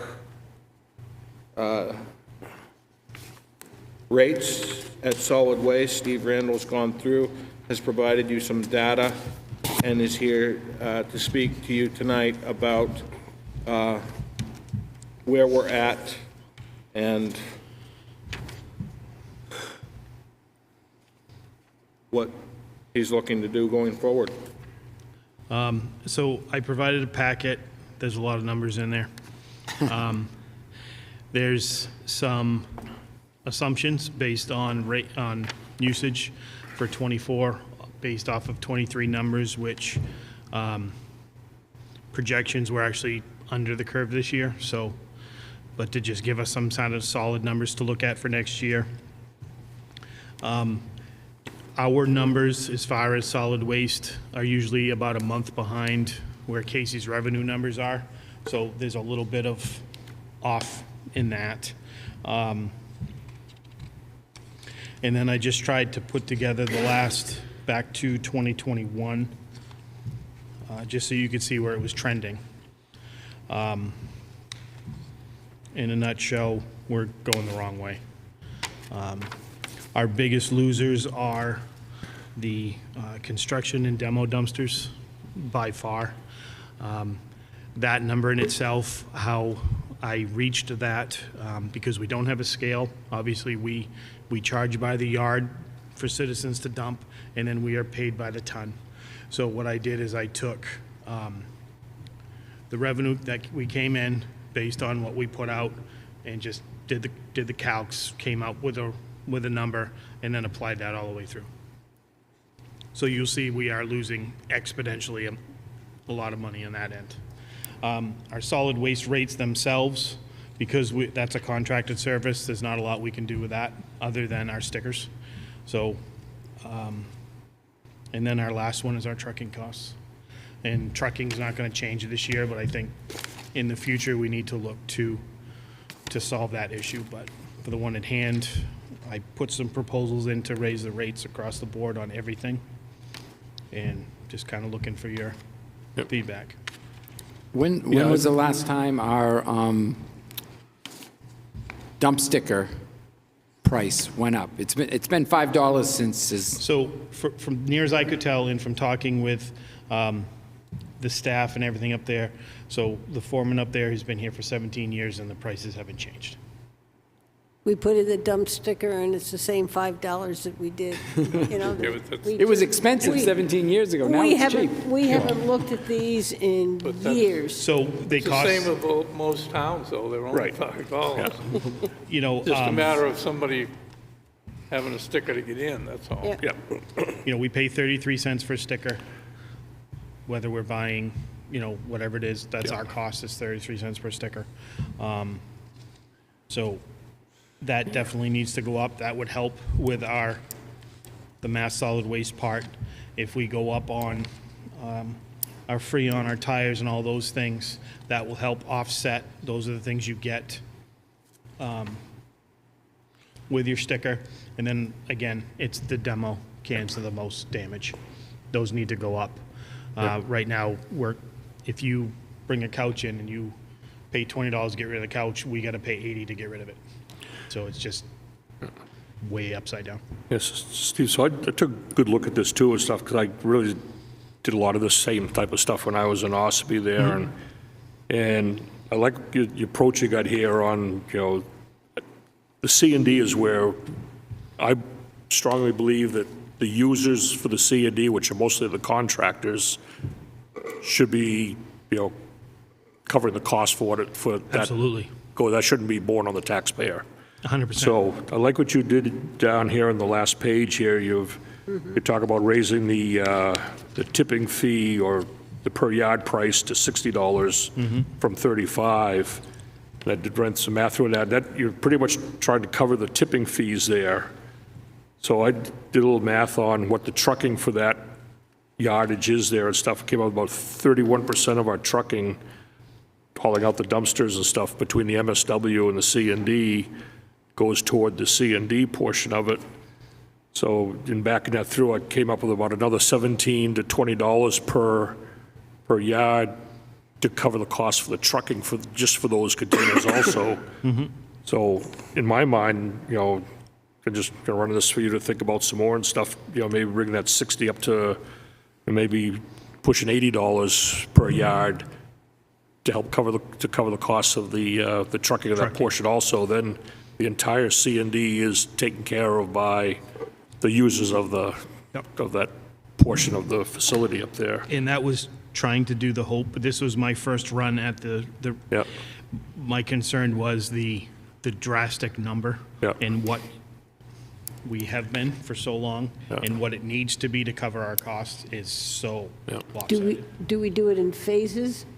And, like with the water, we say a certain percent that we start moving, and so we do this year, then we add another, $20 onto it next year, so you give them a little chance. I mean, and that's entirely up to you guys, obviously.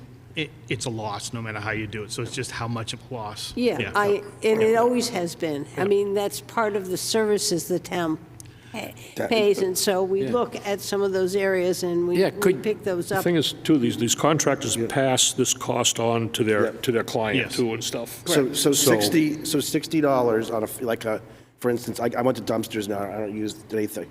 So on a 15-yard dumpster, I'm paying, after it's delivered and dropped off, about $1,100. So at $60, you're still under that dumpster, like would you want a dumpster or rent a dumpster? So you feel 80, it makes sense in terms of 60 definitely. Oh, well, Brad was saying 80. But I mean, don't we could have go, any- even at 80 or at 1,200, which is about now what a 15-yard dumpster costs. Okay, so then I feel Any- better yeah. going to 80, Yeah. as you said. And so what I did with that, not to interrupt, is because we have 3 items that go into there. We have the demo, the shingles, and the bulky items.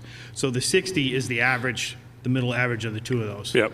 So whatever we do, we just need to compensate that average, pick something. The ones that will notice it the most are the people that are throwing away their couches and their, their furniture and their bureaus and those things. Right. But they take up a lot of space, they're heavy, and they cost us a lot of money to get rid of. And they'll start showing up on dirt roads. Well, yeah, it could. That's- But well, also, if they're too cheap, too, you're going to have contractors, they will do this. If we're cheaper than the towns around us, those contractors will get a temporary sticker for, say, they're doing a job in Wolfeboro, and bring the stuff from another town into us. 100%. It works with tires, everything. And Yep, tires. I'll get to the tires too. 'Cause Yeah. There's I- another I don't have any component to this. I don't have any trouble with the contractors, the bulk items, In a lot of the bulky items, the furniture is going to, the citizens will feel that. That being said, though, it is their items they need to get rid of. Yeah, So, I just know where they're going to show up. We used to have refrigerators dumped and stuff like that. We haven't had it as much lately, but that's what they'll do. They'll go down the Class 5, Class 6 rows and boop, out they go. old sand pits. And Yes, sand pits is You could the, also do something like this too, so let's say you raised the dump fee, just the $5, okay? And let's say you raised it as high as $20, okay? But let's say you gave people like 2 free uses for bulk items. You can still encourage them to drop it off, so they don't feel like they're not getting something for free.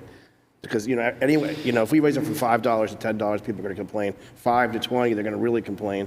I can't believe it that we're going to up that much, but maybe you give them the incentive of like 1 bulk item or 1 TV or something like that, so that people still bring some stuff to the dump. Yep. That's a good option. When they come in to get their stickers, they could get, the little tokens or something. Little voucher, or, A voucher for 2 free couches or whatever. Yeah. 2 bulk items, whatever. Bulk, Yeah, when you buy a refrigerator, they bring you a new one and they say, would you like to get rid of your old one? $100. So, and the dump is 20 or 25. So, that's incentive for people, like you said, to come from other locations and get rid of all their stuff. Oh, my brother lives in Wolfeboro. I'm going to bring my refrigerator to him and he's going to throw it away for $25 for me. The only other hard item with that is when you raise the prices that much in the construction portion of it, and you don't have a scale, people are going to really argue over how much they actually have. Absolutely. Yep. And again, Is there any way to get like a portable, like the things you ride over it, like well, I can look into those. like the DOT uses when Yep, they throw them yep, underneath we the can truck? certainly look into those. It's the flat ground and the training to use it properly, because anything we do with that other than a regular straight-up scale, we're going to have that issue. Again, down the road, I think we need to address scales, but not in '24. I want to track this a little bit more so that I can come back with something better. Yep. Another thing too, as far as, like talk about the voucher program, something like that, one thing we did out there too in Ospey was once a year, we had a free day where they could bring in, 1 load, basically, they could bring in a couch, a bed, mattress, something like that, and dump it there free. Now, it ends up, it costs some money. I think at the time, it was cost us like $15,000, $18,000 for that day there from everything we collected. And took us about 4 or 5 days to get it all out of there. We had so much stuff in there. Yeah. And we probably brought in 5 or 6 extra dumpsters too, and they were filled up by 10 o'clock in the morning, and then everything else went on the ground, and then we just kept reloading and shipping out. But it gives the people a good feeling if they know that, at the end of August, something like that, we can, we'll just set this thing in the garage and we'll be able to get rid of it then, if they're thinking ahead, so, something in the back of the mind too there, Steve, so. I applaud you for jumping on this. I'm not done yet. Unfortunately, a few more things I'd like to run over with it. Brush dump as well. That is a money loser. I think the rates across the board. The biggest question that I have is the high school. So as it stands right now, they don't pay to get rid of their tires from the auto or the bus stuff, and they don't pay to get rid of the electronics. do we have an agreement that says that? Not that we can Not that I find. can find. Well, if they pay, we still pay 35%, because that's what we Correct. pay of the taxes. But to me, 35% is better than 100%. So now here's something else that you might not know. When electronics go south at the elementary schools, do you know where they end up? Yeah, they go there. They go to the high school. They go to the high school? Well, then they end up over there. So that's what happens, because I know that when we would swap out laptops or printers would die or something like that, IT people would take them and they'd go to wherever the high school would take them out. Yeah, they take them up there. Yeah. So it's not just the high Because, school. we just got a call, it was probably 2 weeks ago now, just after the freeze, they had over like 100 tires they wanted to bring in. And we're like, well, we don't have any place to put them because I can't pay to get rid of them right now. So they just, Well, we better do this quickly and tell them so they get it into their budget, because they haven't passed their budget. Question I have too, and I don't know if they've been asked this, at the Votech Center, the auto repair, when they work on these cars and stuff, I don't know if they do that completely free to the customers, or if they're changing tires, can they pass that cost of disposal on to the customer so it's not on the taxpayer at all? I was told, from what I could find, is the labor is free. They pay like 10%. The customer pays like 10%, and that covers Above the parts or something like that? things along those lines. Yeah. But They don't pay disposal fees, I don't think. I couldn't get that hammered out. So it should be bring it in, bring it out. Well, I mean, if you go to Tire Warehouse, Yeah. you have to pay 10 bucks to get rid of your old tire. Yeah. So, I mean, to me, I would think. Or you can take them back Or you can take it back. and make lots of rope swings.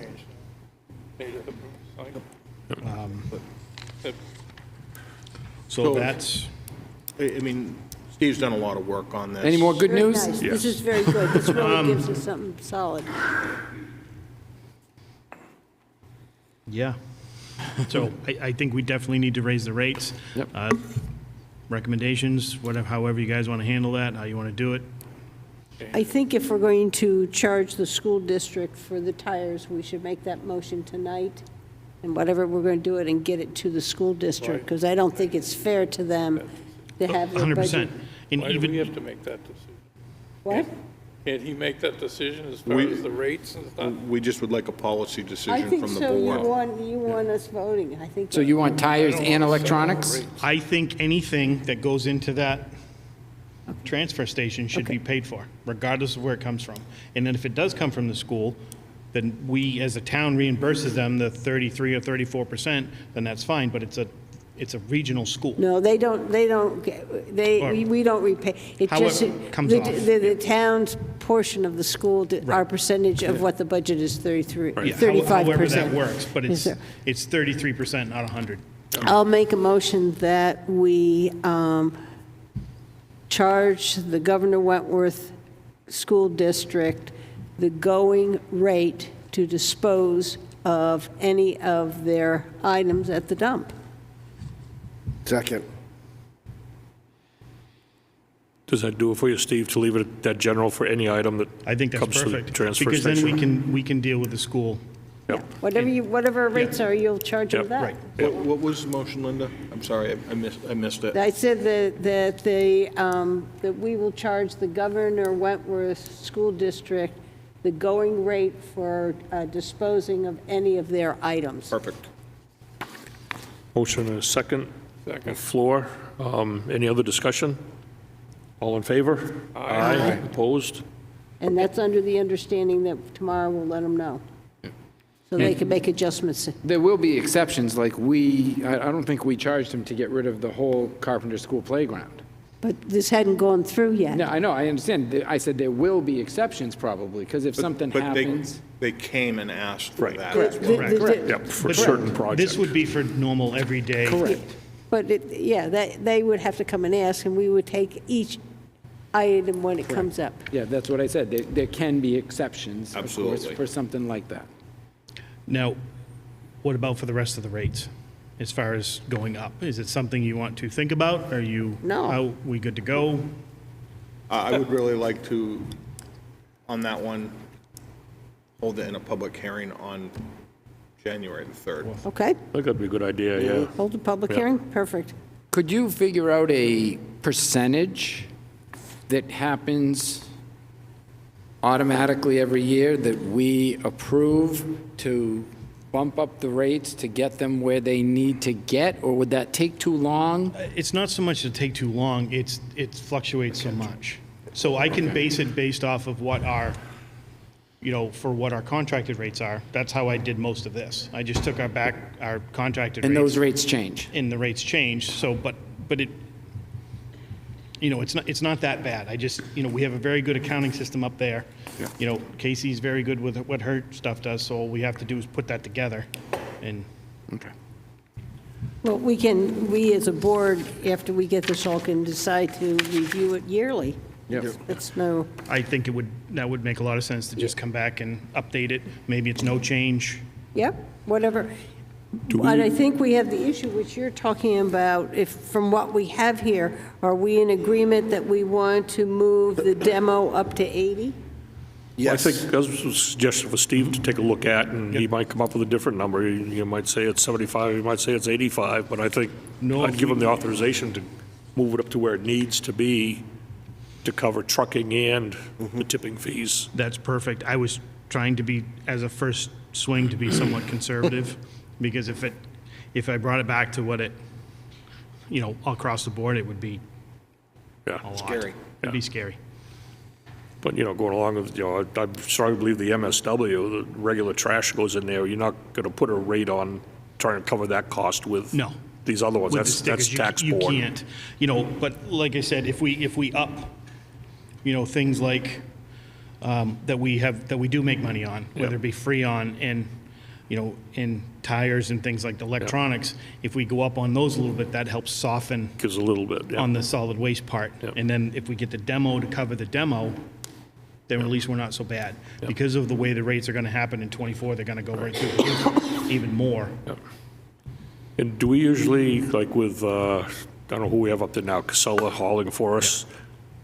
Do we usually, do we have a multi-year contract, like a 3-year contract, and it goes out to bid again, and then, so we're usually locked in for a 3-year term? We are locked in right now through next year with another option on E25. 25, yep. So, And you know what the increases are each year yep, in I know that what they will be contract. over the next 2 years, 5% over base what it is now. So, and it's, and I probably say this a lot, and you hear me say it a lot. We spent a lot of money on trucking, almost $500,000 just in the trucks in the last 3 years.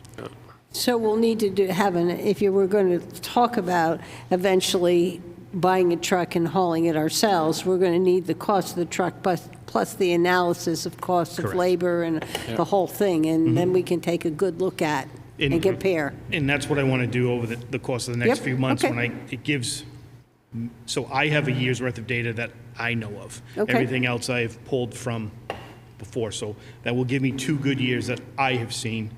Plus, with that, should be able to Okay, present something that will make sense. Yep, good. that's awesome. Thank you, Steve. So what we're going to get in the packet is we're going to see some changes in what we see right now. And that will be what we will present to, and when are you going to put it? Are you going to put these amounts up in the announcement of the public notice? Yeah, we'll get the notice rolling tomorrow, and we will get it on the website and post it in the library and in town here. So tomorrow you'll make the changes on these and we'll be ready to go. Okay, I'm fine. Perfect. Thank you. Thanks, Steve. So your next item is, the Budget Committee has asked that we consider 2 projects for leasing. The first one in your packet is the Department of Public Works. They went through CIP this year for the replacement of a 2001 New Holland tractor, which has reached the end of its useful life. Director of Public Works has come forward with a 50-50 proposal on the $89,000 piece of equipment based on the CIP process. 50% is to be paid for by Public Works through the Capital Reserve Fund, with 50% to be paid for by the Water Department user fees, which was calculated into the contemplation of rates for 2024. Director of Public Works did go ahead and get information on lease purchasing. One of the disadvantages to lease purchasing is we lose the municipal discount right off the bat, and he had a 5 or a 6-year proposal. The 5-year proposal, we'd be spending $10,000 in interest. The 6-year proposal, we'd be paying $12,000 in interest. I think the director did a good job in bringing this forward through the CIP process, and I think we should follow that process and not consider entering into a lease, but that's for you to deliberate on, and Steve can answer any questions that you have. Any questions from the board? I think I agree. I think, 'cause, this went through the right process, the CIP and everything, and the fact that you're going to lose the municipal discount, and then on top of that, add another $10,000 or $12,000 of interest on the tractor there. So I think it makes complete sense to leave it as the way we presented it originally. I agree with you. I think it makes sense to leave it. I thought Steve did a nice job trying to explain what we would lose to the Budget Committee, so I'm with you. I'd really love a motion to that fact to be able to take back to the Budget Committee. Somebody I'll like, move that. so Dave will make a Move it motion. as an outright purchase. That would, Yeah, outright purchase as presented originally. And I'll second that. Motion by Dave, seconded by Linda. Any other discussion? All in favor? aye. Opposed? Okay, and the second one is, the Fire Department, at their budget hearing, a Budget Committee member brought out the fact that I had removed a capital outlay request for the replacement of portable and mobile radios. You, as this committee, or as this board, never saw that as an approved item for me, from me. As a result, the Budget Committee discussed it. They felt that we should be out getting lease pricing. The chief has provided you substantial backup as to what that may cost going forward, and I still stand behind my stance that we should not enter into a lease purchase, but the chief is here to answer any questions that you may have. And I think he laid out a similar stance in his memo to you. Board members, any questions, comments? I agree with Mr. Pinio's statement, and I think that the way it was done before is, we had it set up, it's the way we should go with it. I do want to point out that in the memo, one of the reasons that the fire department cited in wanting to remove the radios was also the fact that they were going to, there was going to be a warrant article for $110,000. I just think that needs to be pointed out.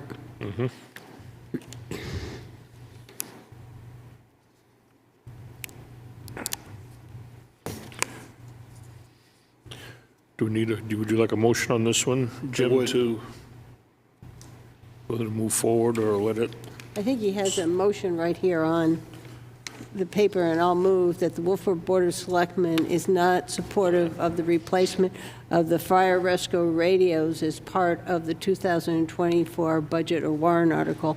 And I'm supporting that because it was taken out by the town manager. We spent a lot of time and energy trying to bring this budget and the request down, and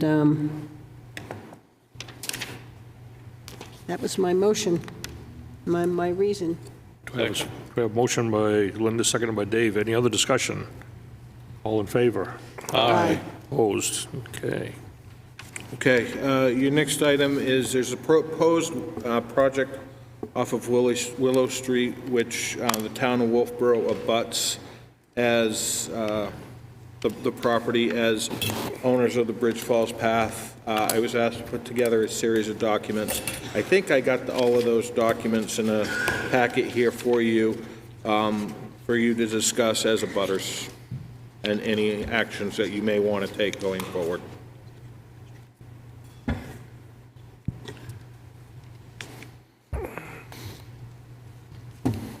Yeah, so this project has come to the planning board, came in for its Special use permit. special use permit, thank you, Linda.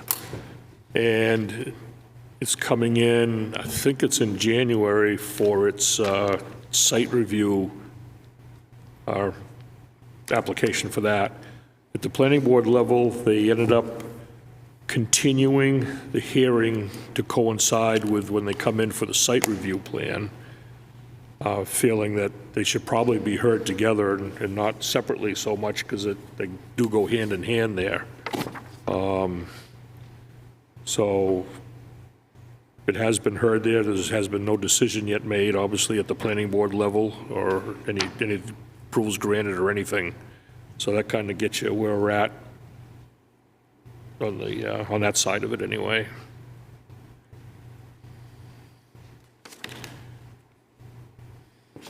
Well, I'm willing to start. This is the Bridgefall Landing condos, which is at the old Berry Mill, which was, is right off the Bridge Falls path. And I see two areas of concern for the town. The board should address the infringement on the wetland buffer as it affects water quality of Back Bay, and two, added cut other than the roadway into the Bridge Falls path. The town spends funds each year to address the milfoil in Back Bay. The wetland buffer zone allows the wetland to work properly. And we have in our zoning ordinance, Chapter 175, Article 2, Wetland Conservation Overlay District, 195-5 and its findings, and it reads, the wetlands and buffers in the municipality of Wolfeboro are a valuable natural resource requiring careful management to maintain their usefulness to public health, safety, and welfare. The municipality of Wolfeboro finds that the wetlands and buffers, and one of them, it says that that they preserve and enhance those aesthetic values associated with the Wetlands Conservation Overlay District to protect wetlands, water courses, surfaces, and groundwater supply and water bodies of the town of Wolfeboro from degradation. And there are 3 or 4 others. So the voters have passed this, and they are saying that the wetland and their buffers are important to the health of our community. The Bridge Falls Landing condo infringes into the wetland buffer zone by 5,583 square feet. Some of the areas included in that 5,583 square feet is a large portion of the road going in, part of the building, and the pool deck. There will be an effect on Back Bay from the salt used on the road into the development, which is in the wetland buffer. I am not in support of a special use permit because of this large infringement on the wetland buffer zone. Additional connection to the Bridge Falls path. A new path with a structure from the condo to the Bridge Falls path will change the number of entrances into the Bridge Falls path. One of the beauties of this path is that it's quiet and its natural surroundings. I see no reason why the residents of the development can't enter the Bridge Falls path from the road entrance. And Suzanne, you had asked us a question about whether there was an easement over the Bridge Fall path from Willow Street. The board was given a quitclaim deed. The quitclaim deed conveys the property as is with all the conditions and easement. I was able to go back and find a warranty deed recorded January 16th, 2001, book 1901, page 380, that includes the easement to this property. So it does have that easement. And those are my comments. Thank you.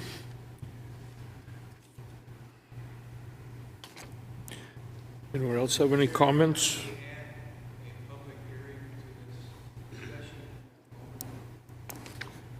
You want to give public comment now? Yes. That's what he's asking. Oh, if the board's okay with that? Yeah. Yeah, Yep. Come on up, John. Mr. Chairman, I would just add that I do believe that the applicant is online, so Okay, just so you're aware. okay, thank you.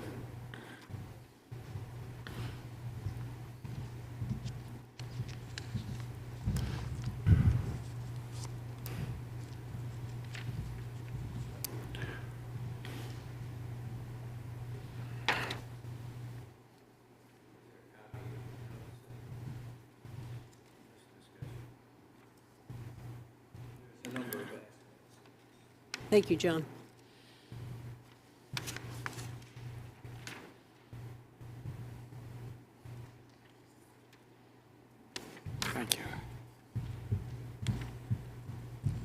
John Sandine, resident of Wolfeboro.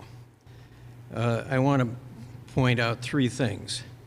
The town-owned Bridge Falls path must be protected from vehicular traffic. That's one. Two, Willow Street needs to be laid out before any rebuilding of or construction on Willow Street. And three, on the back, a complete engineering study must be undertaken to lay out Willow Street. Now let me go through the points. On point one, the deed to the town of Wolfeboro for the Bridge Falls path does not include any easements for 17 or 15 Willow Street. The easements that's been talked about here are easements from 15 to 17, not for any easement over the Bridge Falls path. Second point, vehicular crossing traffic is a major hazard for users of the Bridge Falls path. Third point, my letter of November 10th to the town manager and Board of Select Chair points this out. I said, there is a major hazard here. Fourth, if vehicles are allowed to cross the Bridge Falls path, what safety measures will the Board of Selectmen require to be used to prevent accidents and town liability? The second point, Willow Street needs to be laid out before any rebuilding or construction on Willow Street. The possible developer of 17 Willow Street lot proposes to rebuild Willow Street at his expense in order to install a required 6-inch water main from Center Street. The 1863 deed and layout of Willow Street is old and out of date. I'll pass out a copy of the deed, which comes from the town clerk's office, book 1863, page 11. And I've made a layman's review of this script. It's very difficult to read, but I'll give you a copy of that. The deed talks about, well, it goes from the Smith River, from somebody's bridge down this road, 68.5 degrees this way, 10 rods, etc. But it's very out of date. No one could lay out a road with that information that's on the deed. Also, today's actual appearance of the road does not conform to town standards. When you talk to somebody, they tell you, oh, that's an alleyway, or that's a driveway. The abutting property lines are not the actual road boundaries. So when you go on the GIS, this town's GIS, you get a different picture of where the road is. But it's not the road boundaries, it's the boundaries of the property that abut the road. The Town Board of Selectmen approval is required for any rebuilding of Willow Street. Also, New Hampshire DOT approval is needed for access to the water main on the Wright Museum side of Route 28, Center Street. And also, they need the Wright Museum's agreement before any construction can take place on or abutting their property. The third point, then. A complete engineering study must be undertaken to lay out Willow Street. A fair example of the type of study and negotiation necessary to rebuild Willow Street is the rebuild project for Friend Street. We all know that that took enormous amount of time, negotiations with the abutters, etc., and property lines had to be changed. The abutting properties will be impacted and require owner agreements and cooperation. Third point, a legal and engineering determination of the extent of Willow Street and necessary easements is required to settle the issue of usage and access to lots 15 and 17 Willow Street. I present that information to you.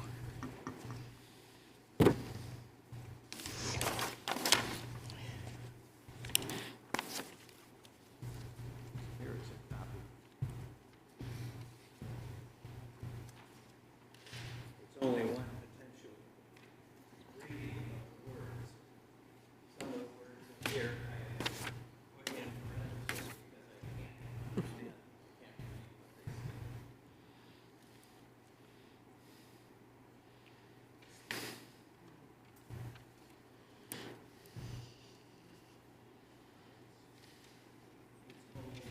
can't read what they say. Thank you, John. Thank you. Thank you. Not really. I'm old script. I'm not in the butter. He has a lot between. All right, that is my discussion to add to your information. Thank you.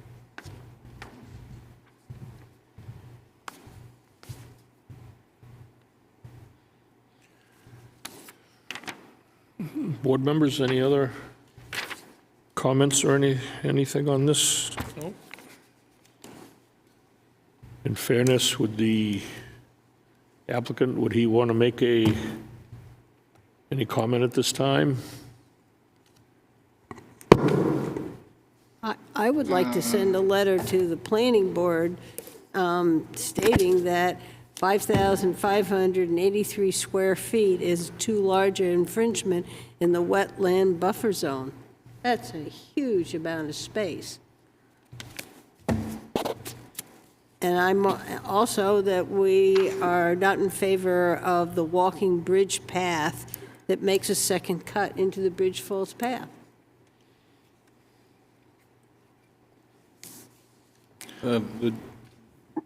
The applicant is live. Okay. Go ahead, Mr. Yes, Breen. hello, Mr. Chairman and members of the board. My name is Jeffrey Brem. As you said, I'm the applicant for the Bridge Falls Landing Project. Unfortunately, I was not able to get any of that information from Mr. Sandin prior to just hearing it. But I will tell you that we do believe we have access to Willow Street. I'm hearing some feedback, I'm sorry.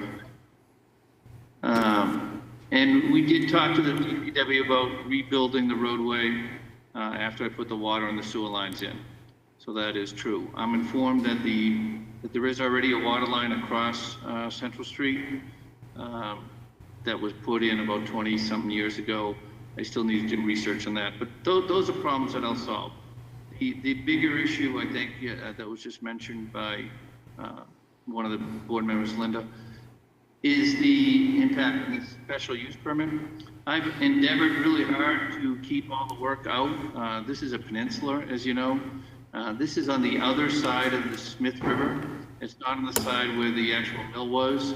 In case you didn't know that, this is on the part that they actually stored the logs and had a conveyor belt and a small storage building. All that's been removed, so it's pretty much vacant land right now.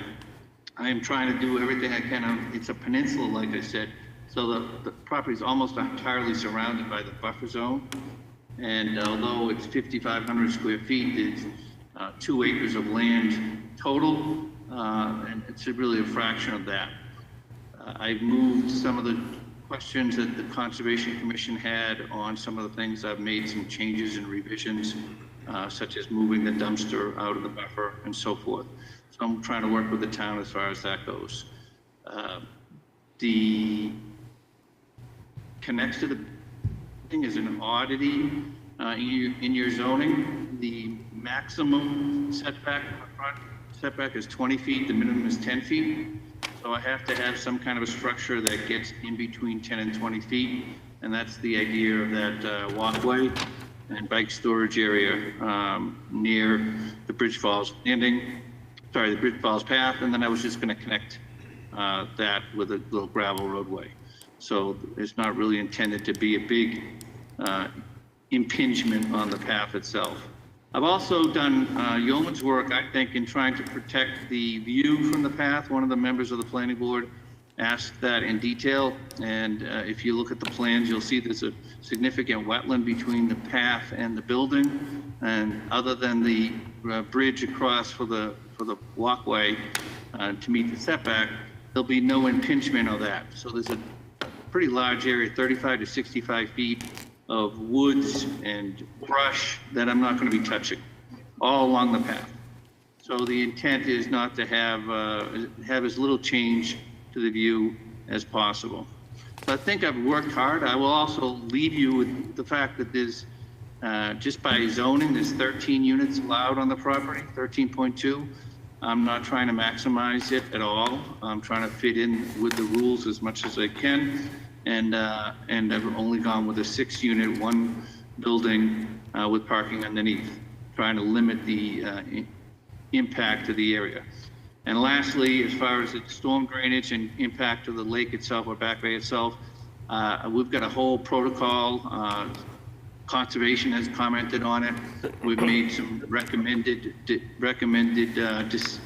conditions for the planning board to accommodate things like invasive species transport off the site, salt into the pond, into the Back Bay through my retention ponds and so forth.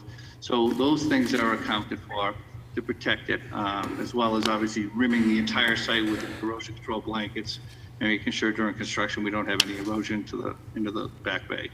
So, and I've worked also with the Abenaki Ski Club to make sure that any docks that we put in will not affect the ski course there. So I'm trying to work with the town. I take your comments, they're important to me. And I think ultimately I'm a pretty responsible, very well experienced person in this field, and I intend to do it the right way. And I'm here for any questions. Thank you. Thank you. So I'm thinking in our board level here, we're asked or we're provided this so we could make comments on the portions that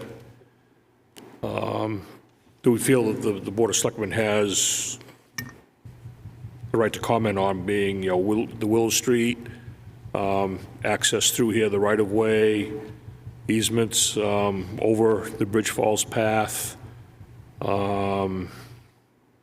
any other paths coming into it for access.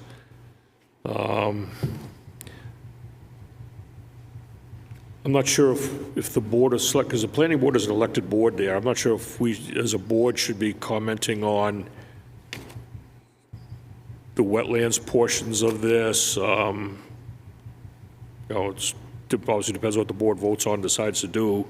I'm just putting my opinion out of what I think the board's position should be on, what we should be looking at and commenting on. So I'll put that out, start any conversations, and see where the board goes. I'll also start up by saying that I'm going to abstain from any votes on what we comment on and stuff here, because I will be sitting on this as a planning board representative. So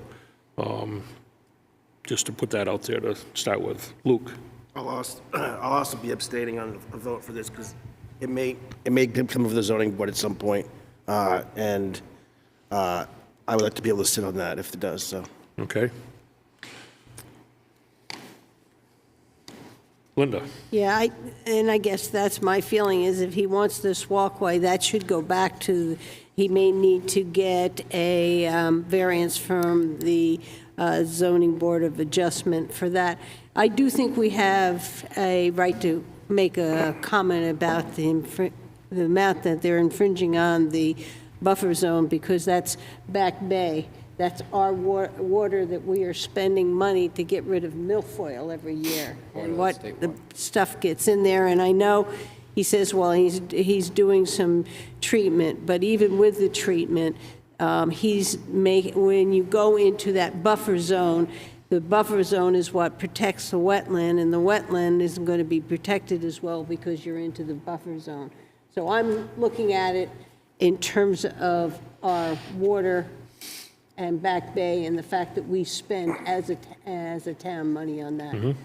So that's why I'm making that comment. But the path and this structure that comes right up to the Bridge Falls path, and he tells us the only reason he's putting that there was to meet some of our regulations. Well, I don't think it's good for that to be there because it goes into the path, and I don't think we should skirt our regulations. I think he needs to go to the ZBA for a variance. Those are my comments. And I agree with, that we spend money on maintaining the water quality the best we can in Back Bay, but it's not our water, it is state water. Just so we understand, we don't own Back Bay, that's a state water. I didn't. I talked about the money on the milfoil. And we do, the state gives us some towards it, but we pay. Dave, go ahead. Yeah.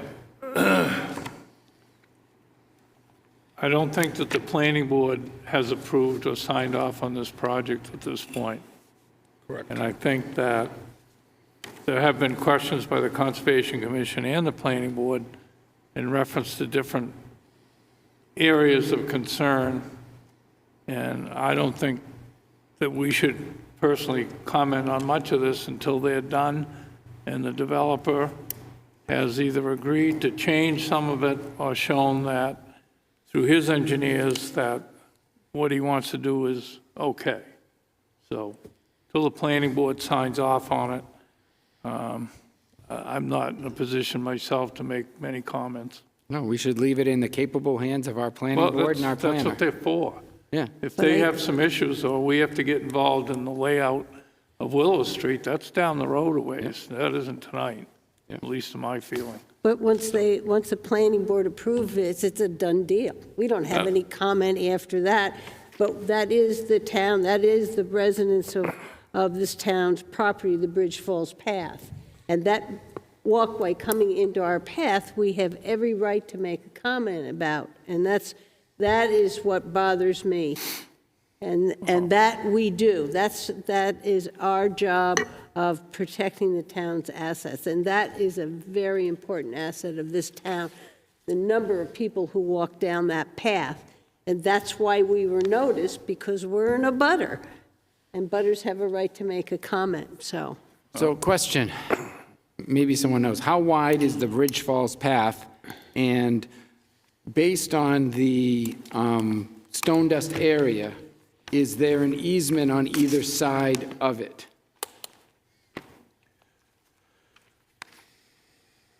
I could help you, Mr. Chair. Yes.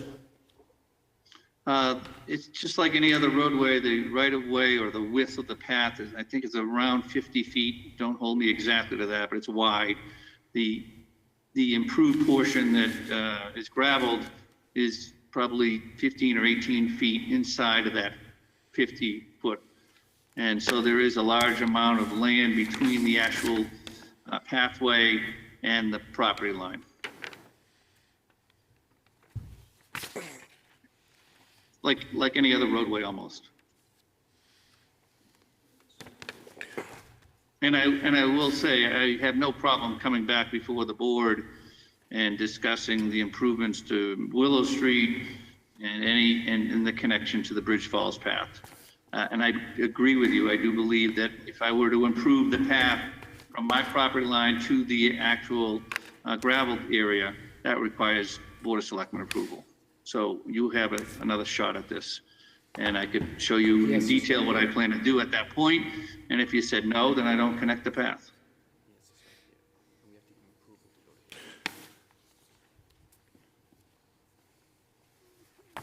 Does Steve want to make any comments on this as far as Willow Street access goes right now, or Steve being our Public Works Director?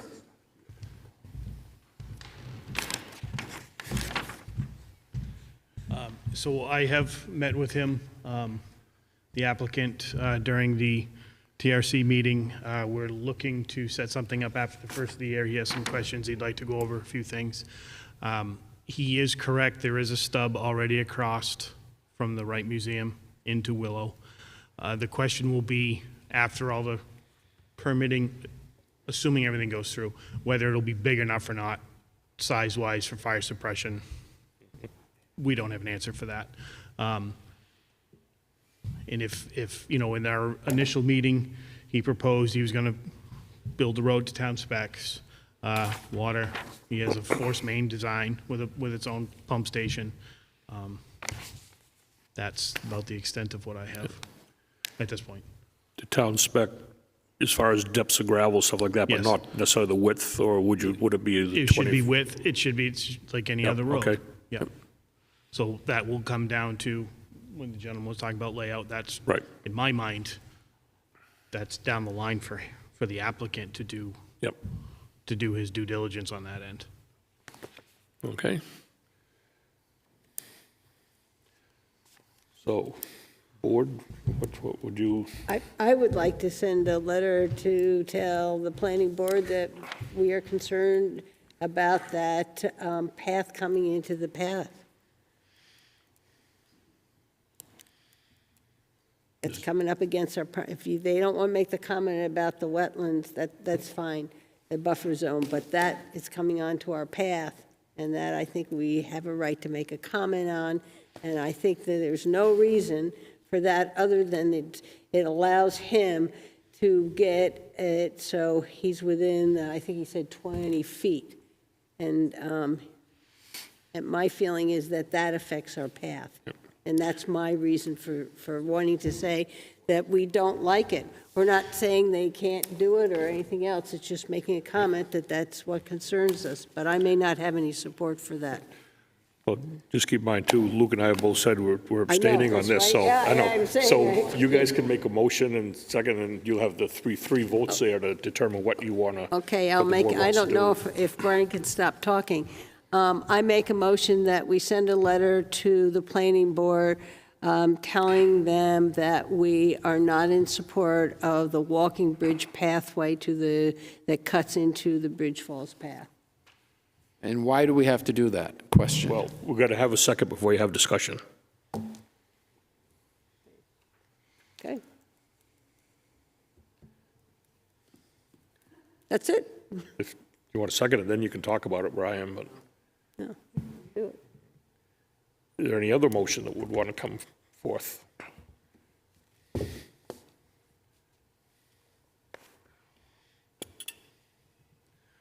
Okay. Just keep in mind, too, that obviously everybody's, you know, could come to the public hearings at the planning board level to, you know, We can speak their mind on all Yeah, these things, so. we can yes. personally, but we Right. cannot speak for the Yes, Board of yep. Selectmen. The Board of Selectmen just spoke. Yep, no, you're right.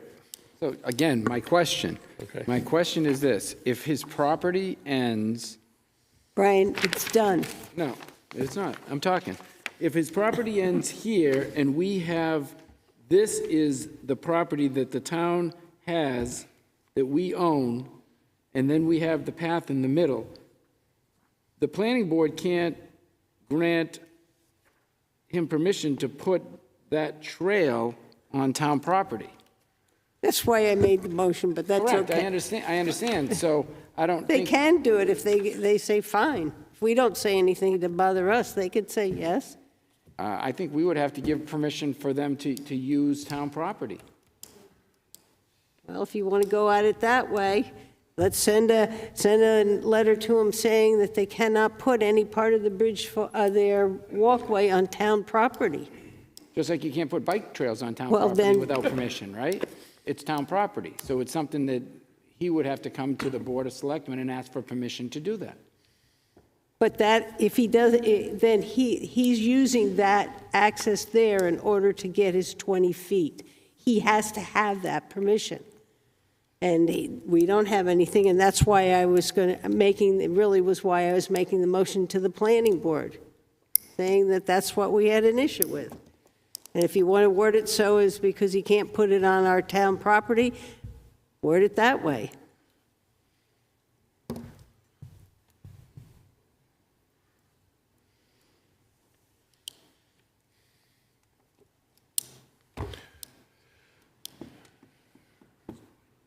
Are we, I need to ask more questions. are we done with this, or? Yep. Okay. All right, we'll move on to our next agenda item, which is a Friends of Kingswood Hockey Locker Room MOU. I'm going to step down again. Okay. So you should have in your packet agreement with the Kingswood, Friends of Kingswood Hockey Locker Room, MOU. This is very similar to what we've done previously in conjunction with the Friends of Pop Whalen to be able to outfit these locker rooms and assist Pop Whalen in being able, Friends of Pop Whalen to be able to meet their fundraising goals. Victor Druin is here to speak on its behalf. Okay, thank you. We're pleased, this is the last locker room use agreement that we had contemplated when we started the project. So the Friends of Kingswood Hockey has stepped up. They're a registered 501c3, so they've agreed to help secure these locker rooms for the boys and girls Kingswood teams. This is the same template. The one item 10 that Brian had mentioned earlier, the referral should say as described in paragraph 9. And the reason, the difference is that we had deleted what was the paragraph 3 out of the Brewster agreement because Brewster technically is a priority user, has priority rights, and the Kingswood, the Friends of Kingswood is not a legacy priority user. However, Kingswood High School is, so it was kind of a semantic thing. So Kingswood would get priority rights for the scheduling and all that stuff, but the Friends did not get priority treatment, basically. So that was, otherwise, these agreements are all essentially the same. While I was sitting there, I went back and double-checked the supervised, I think the supervision paragraph, if you read just the one sentence, it looks like you are saying that someone needs to be supervised in the locker room, but they're essentially, as you go on, normal access, they're asking that adults supervise, an adult be responsible for those lockers, essentially, that's how I would read that paragraph. Not necessarily that you want adults in those locker rooms at 100% of the time, but someone should be outside and kind of know what's going on in there. Responsibility, anyway. Right. Yep. Someone needs to be responsible, so. Yeah, I was probably going partially from when my son played hockey, and the coaches said, his coaches, no one in the locker room till one of the coaches is in there, no one on the ice until one of the coaches is on the ice. So they always wanted one coach in each location at the same time. So that's what I was basing that paragraph on, what I experienced years ago. Should there be anything in our policy that says if there's a breach of that adult supervision, that there is some kind of consequence? I don't know if there should be or shouldn't be. Should there be a warning if coaches are not monitoring their teams, and should they be warned? And then if it continues, should their rights to the use of a locker room be taken away? And that might not even be just for our teams, but for visiting teams too. If a visiting team comes here and they are not being monitored and they cause damage to the rink, what do we have for abilities to enforce a policy like this? So what we have today that we didn't have with the old rink is that when and if coaches show up, they basically go to the front desk, get the key, it gets handed to Coach DeShays, you're responsible for that locker room. When you're done, you go back and turn that key in. So there's typically either, when visiting many other rinks, in order for you to give me the key, I have to give you my driver's license or a credit card or something, right? So I give you the key back, I get my driver's license back, and you would go check the room and understand that I was the last one there, so if you go in there and it's a mess, and I plugged up the toilets and broke the mirror, then my organization is gonna get a bill, right? And that, it would be reported, at least at youth hockey level. Yeah. It would go to the state, and the state would handle or find that team and make sure that you're compensated. Okay, you so know, there is a for those. mechanism. So there's kind of a process already built in, so I Okay. don't know that All right. you guys want to create, the locker room police force, Yeah. you can, but.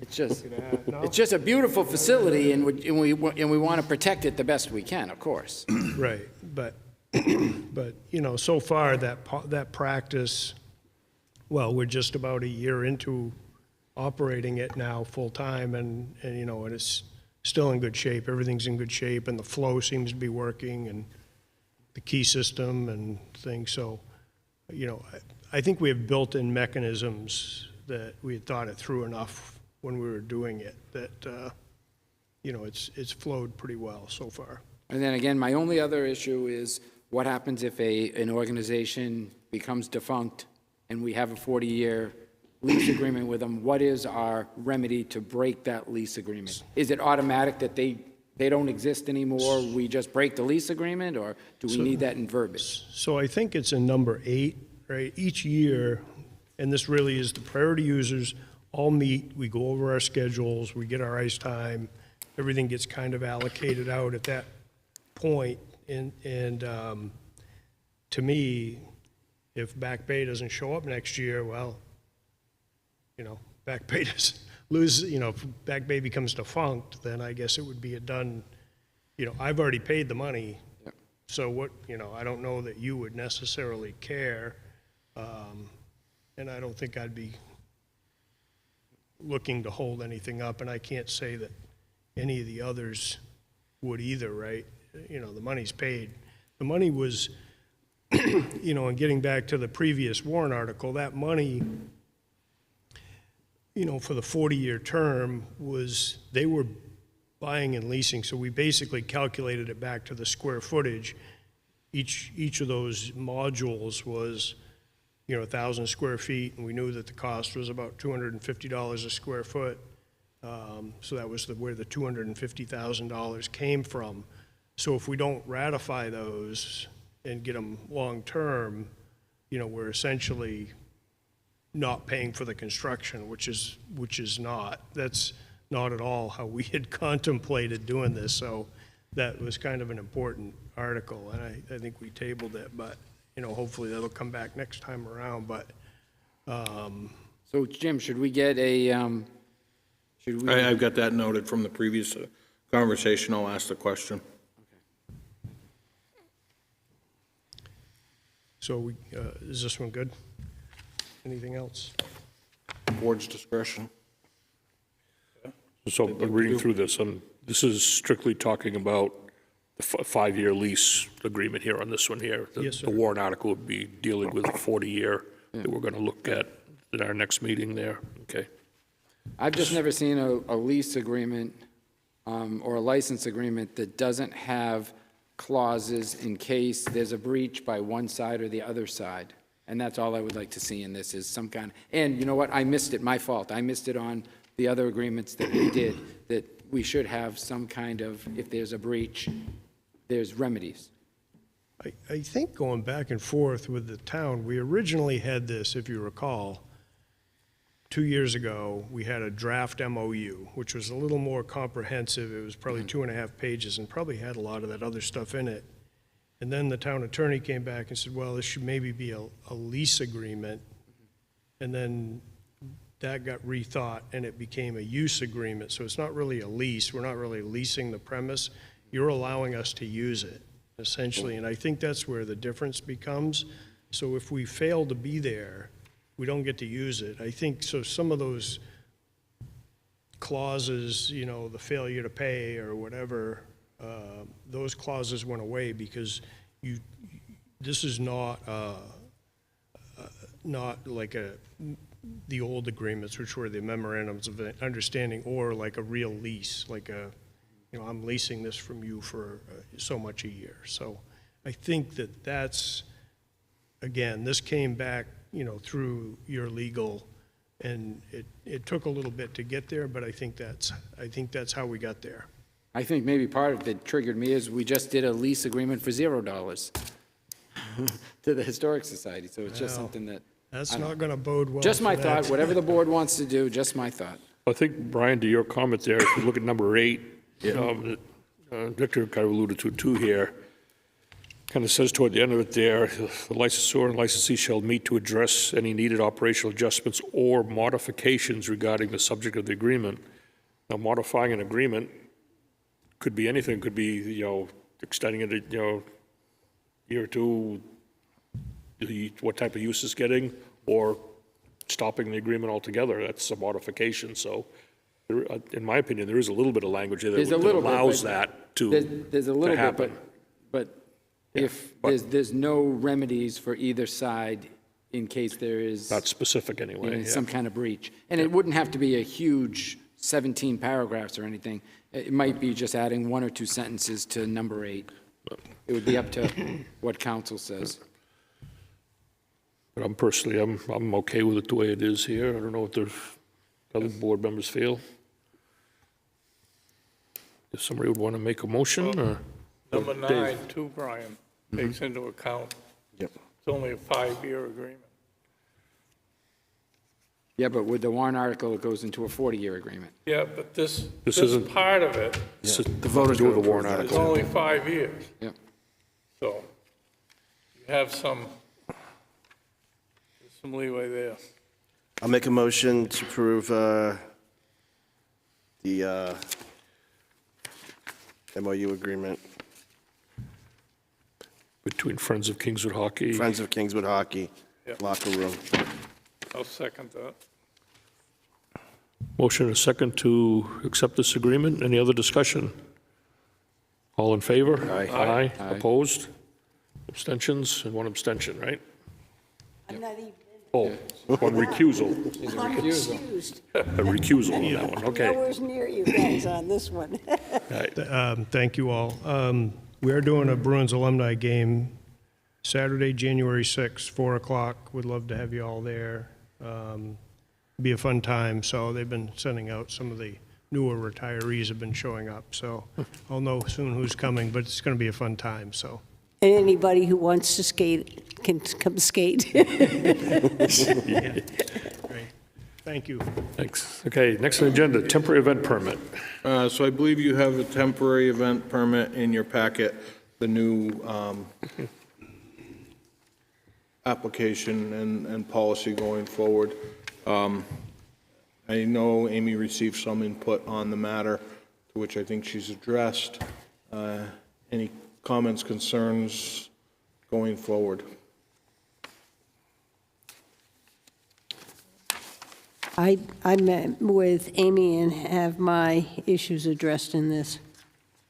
I'm fine. Good with it? Yep, we sat down and talked about it, and she did a nice job. Yeah, I think it looks good. Anybody else? Any other comments? Motion? Yeah, I'll make a motion that we approve the new temporary outdoor event permit application. Second.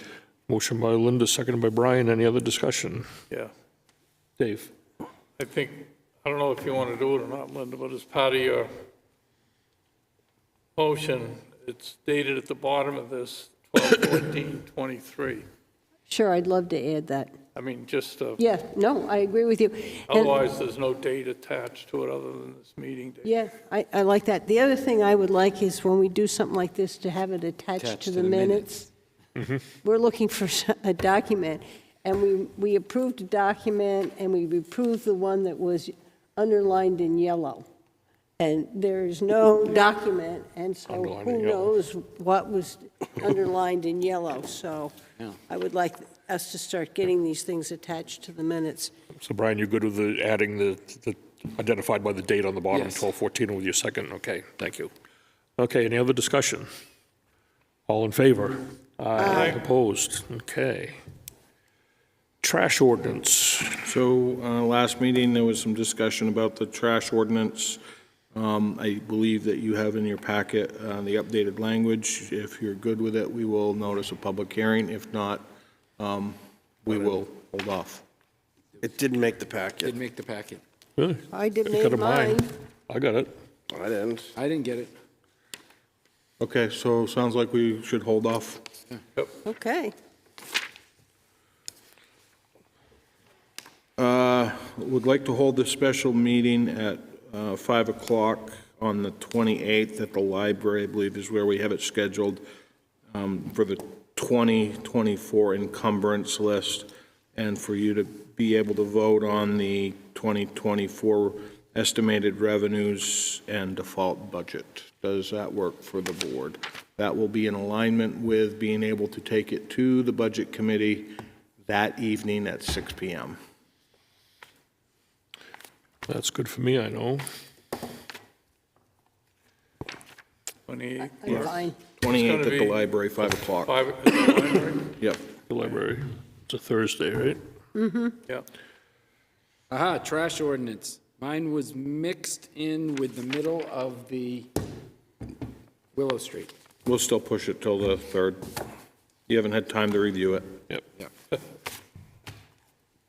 Okay, would somebody like to make a motion to, I make a motion to table the trash ordinance till the next meeting. okay, Second.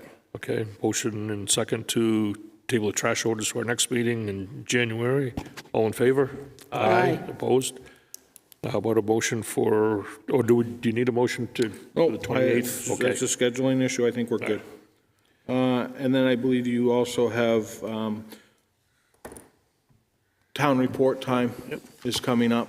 Yep, I believe Amy's put together some items, assigning out some duties. I think Brad's got a job to do, and then we've got to determine what the cover and what dedications and memorials we'll be doing in the report. And I believe she did put a time frame in. do what, January 15th. So I assume we'll have some pictures and stuff to look at and choose from, maybe at our first meeting in January? I think she's got a series of different photos that she's collected throughout the year and have been provided to her. I would like us to see if we could get a picture of hunters being built, because if you look at one of the biggest things that happened this year was the loss of that store, and to see that we're moving forward, I think that would be fantastic. There were some nice drone shots when the crane was, when I think, what's his name, the kid in town who started the store. Gunner. I think he had some good shots when the crane was setting the first couple pieces, so that might be an option. Yeah, I mean, I'd like to, or somebody Yeah. take one. I mean, that just seems like such a major thing that happened in the town. Yep. Okay, yeah, and any other notable events, stuff like that, if anybody, thinks of anything you definitely want to see in there, let me know and stuff, and I'll try and remember what I can Oh, for the, for the report and stuff. okay, I'll kind of Yep. run over some of the Okay. look. And Years I'm mature, I write things every, Any other memoriams and stuff like that, for dedication, we got to talk about, and the usual stuff we do every year for that. yeah. I think Ed Roundy would be absolutely perfect Yep. for dedicated. He was a longtime member of the Conservation Commission. I don't know if he was on the planning board, but we should go. Definitely was Conservation Commission, definitely was wasn't he the first, was he the first principal? First principal of Kingswood, yep, Of Kingswood? yep. Yep. Okay. Other business. I have one item here. I attended a meeting, actually, I can't remember what date it was now, with Jim and I'm Mary with the Chamber and Kate LeMay with the Chamber. We had a nice sit-down conversation, pretty much centered on communication and stuff with improving communication with the town, the Chamber, and just getting information out. Some of the bullets I'll just hit real quickly is that The town manager and the executive director will agreed to hold regular meetings, short meetings every so often to, keep up to date on things going on. We also wanted to establish communication lines for answers to questions that the chamber would have, or members of the chamber would maybe address to Mary and then, or to the president at the time. And we would have a kind of a system set up so that they could call somebody and get directed to the department that they need to be at to get those questions answered. And that the town manager will attend I think it was the annual meeting that they have in March each year, for that one meeting anyway. And then we'll also continue with our representatives from the board here to, the regular monthly meetings that they have. So that was a good meeting. I thought, everybody felt good afterwards and moving forward with things. Did I cover about everything on that, Jim, you think? And Yeah, I think you covered it all. the main topics there, so. Any other business? Committee reports. Start down, Brian. So we had a couple of really good budget committee meetings. We had our special Board of Selectmen meeting. I had an EDC that I couldn't attend because of a family emergency, and that's about it. Luke? Well, we had a town Christmas party, which we all attended, and the restaurant that hosted it did a phenomenal job. There's a lot of people there. I think it was probably the most I've ever seen in my time that came to one. Really nice time. Maggie Steer from the Heritage Commission asked me to present this during this time tonight. So the first draft of the Wolfeboro survey of historic resources was presented to the Heritage Commission on December 13th by the consultant. It's 140 pages and contains 4 major sections. One is the overview of the town history, divided into chronological segments that discussed about 25 themes in New Hampshire history that are relevant to Wolfeboro and the early settlement, mills and wood production, summer tourism, agriculture, and poultry farming, etc. 2, it summarizes representative building types for each period and theme. 3, it presents photos of those representative buildings by time period and architectural style. And 4, the consultant also makes recommendations for further recognition and planning steps that the Heritage Commission may want to take or implement. It'll be posted on the town website for public comment before being finalized in late January. Thanks, That's Luke. all I have. Linda? Well, you did go with me to the Chamber Quarterly meeting, didn't you? I did. Yes, you did. And I went to the Ad hoc Sidewalk Committee meeting, Library Trustees, and Brian, we had 4 Budget Committee meetings, 2 a week. Oh, and I did the sidewalk committee remote. You did. And Jim got to join us on all those nice meetings, and I got to say, I'm just about meetinged out. And I had a Friends of Pop Whalen meeting. I attended a planning board meeting last night. Committee. It was our public hearing for our zoning ordinance change that we're proposing there.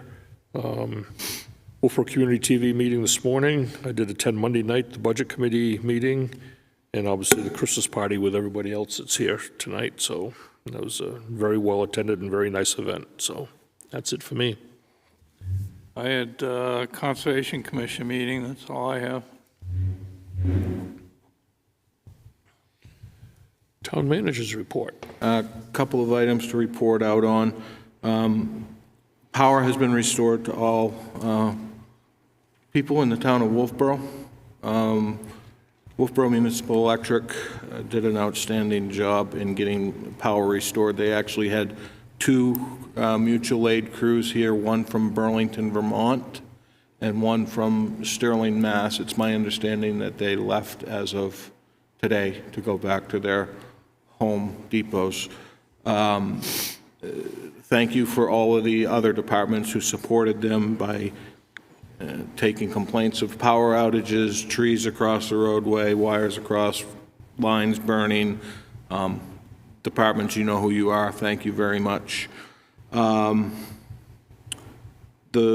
Board of Selectmen, in your meeting the other day, and followed up with the meeting with the Budget Committee, we submitted a letter to New Hampshire DRA for consideration of over expenditure of the 2023 operating budget, trying to remember which year we're in.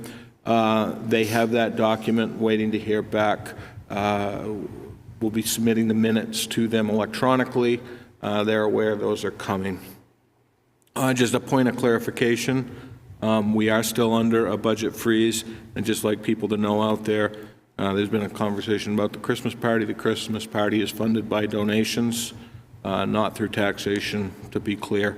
Additionally, the letter which was put out to New Hampshire DRA, signed by the Budget Committee, the Board of Selectmen, we will be working as with the Board of Selectmen and myself to develop, for better terms, a layman's explanation of what's gone on and what is transpiring going forward. We are still very hopeful that we are not going to overexpend the 2023 operating budget. We dodged one with this storm. Fortunately, we didn't have a whole lot of snow to move around or trees to move around with heavy snow. So a lot of budget committee meetings. Short of that, we'll be hopefully buttoning the budget up here shortly, buttoning up the warrant articles, and I hope that everybody out there has a safe and enjoyable holiday. Thank you, Jim. And also, thank you, I meant to do this at the beginning of the meeting, which you just did, to thank all the departments, you know, the electric department, public works, fire, police, everybody, all the departments are involved in about every way, the dispatch, everybody, in their response to the this last storm we just had. So very much appreciated on behalf of the board. I'm sure they don't mind me saying that. So thank you, everybody. Questions from the press? Is Alyssa with us? She is not. She's not, okay. Public input. You sat here this whole time, you're not going to say anything to us, Suzanne? That doesn't happen very often, does it, Suzanne? Okay. I'll make a motion, we adjourn. And happy holidays to all of Wolfeboro. All those in favor? Aye. Merry Christmas, everybody. You too, Suzanne.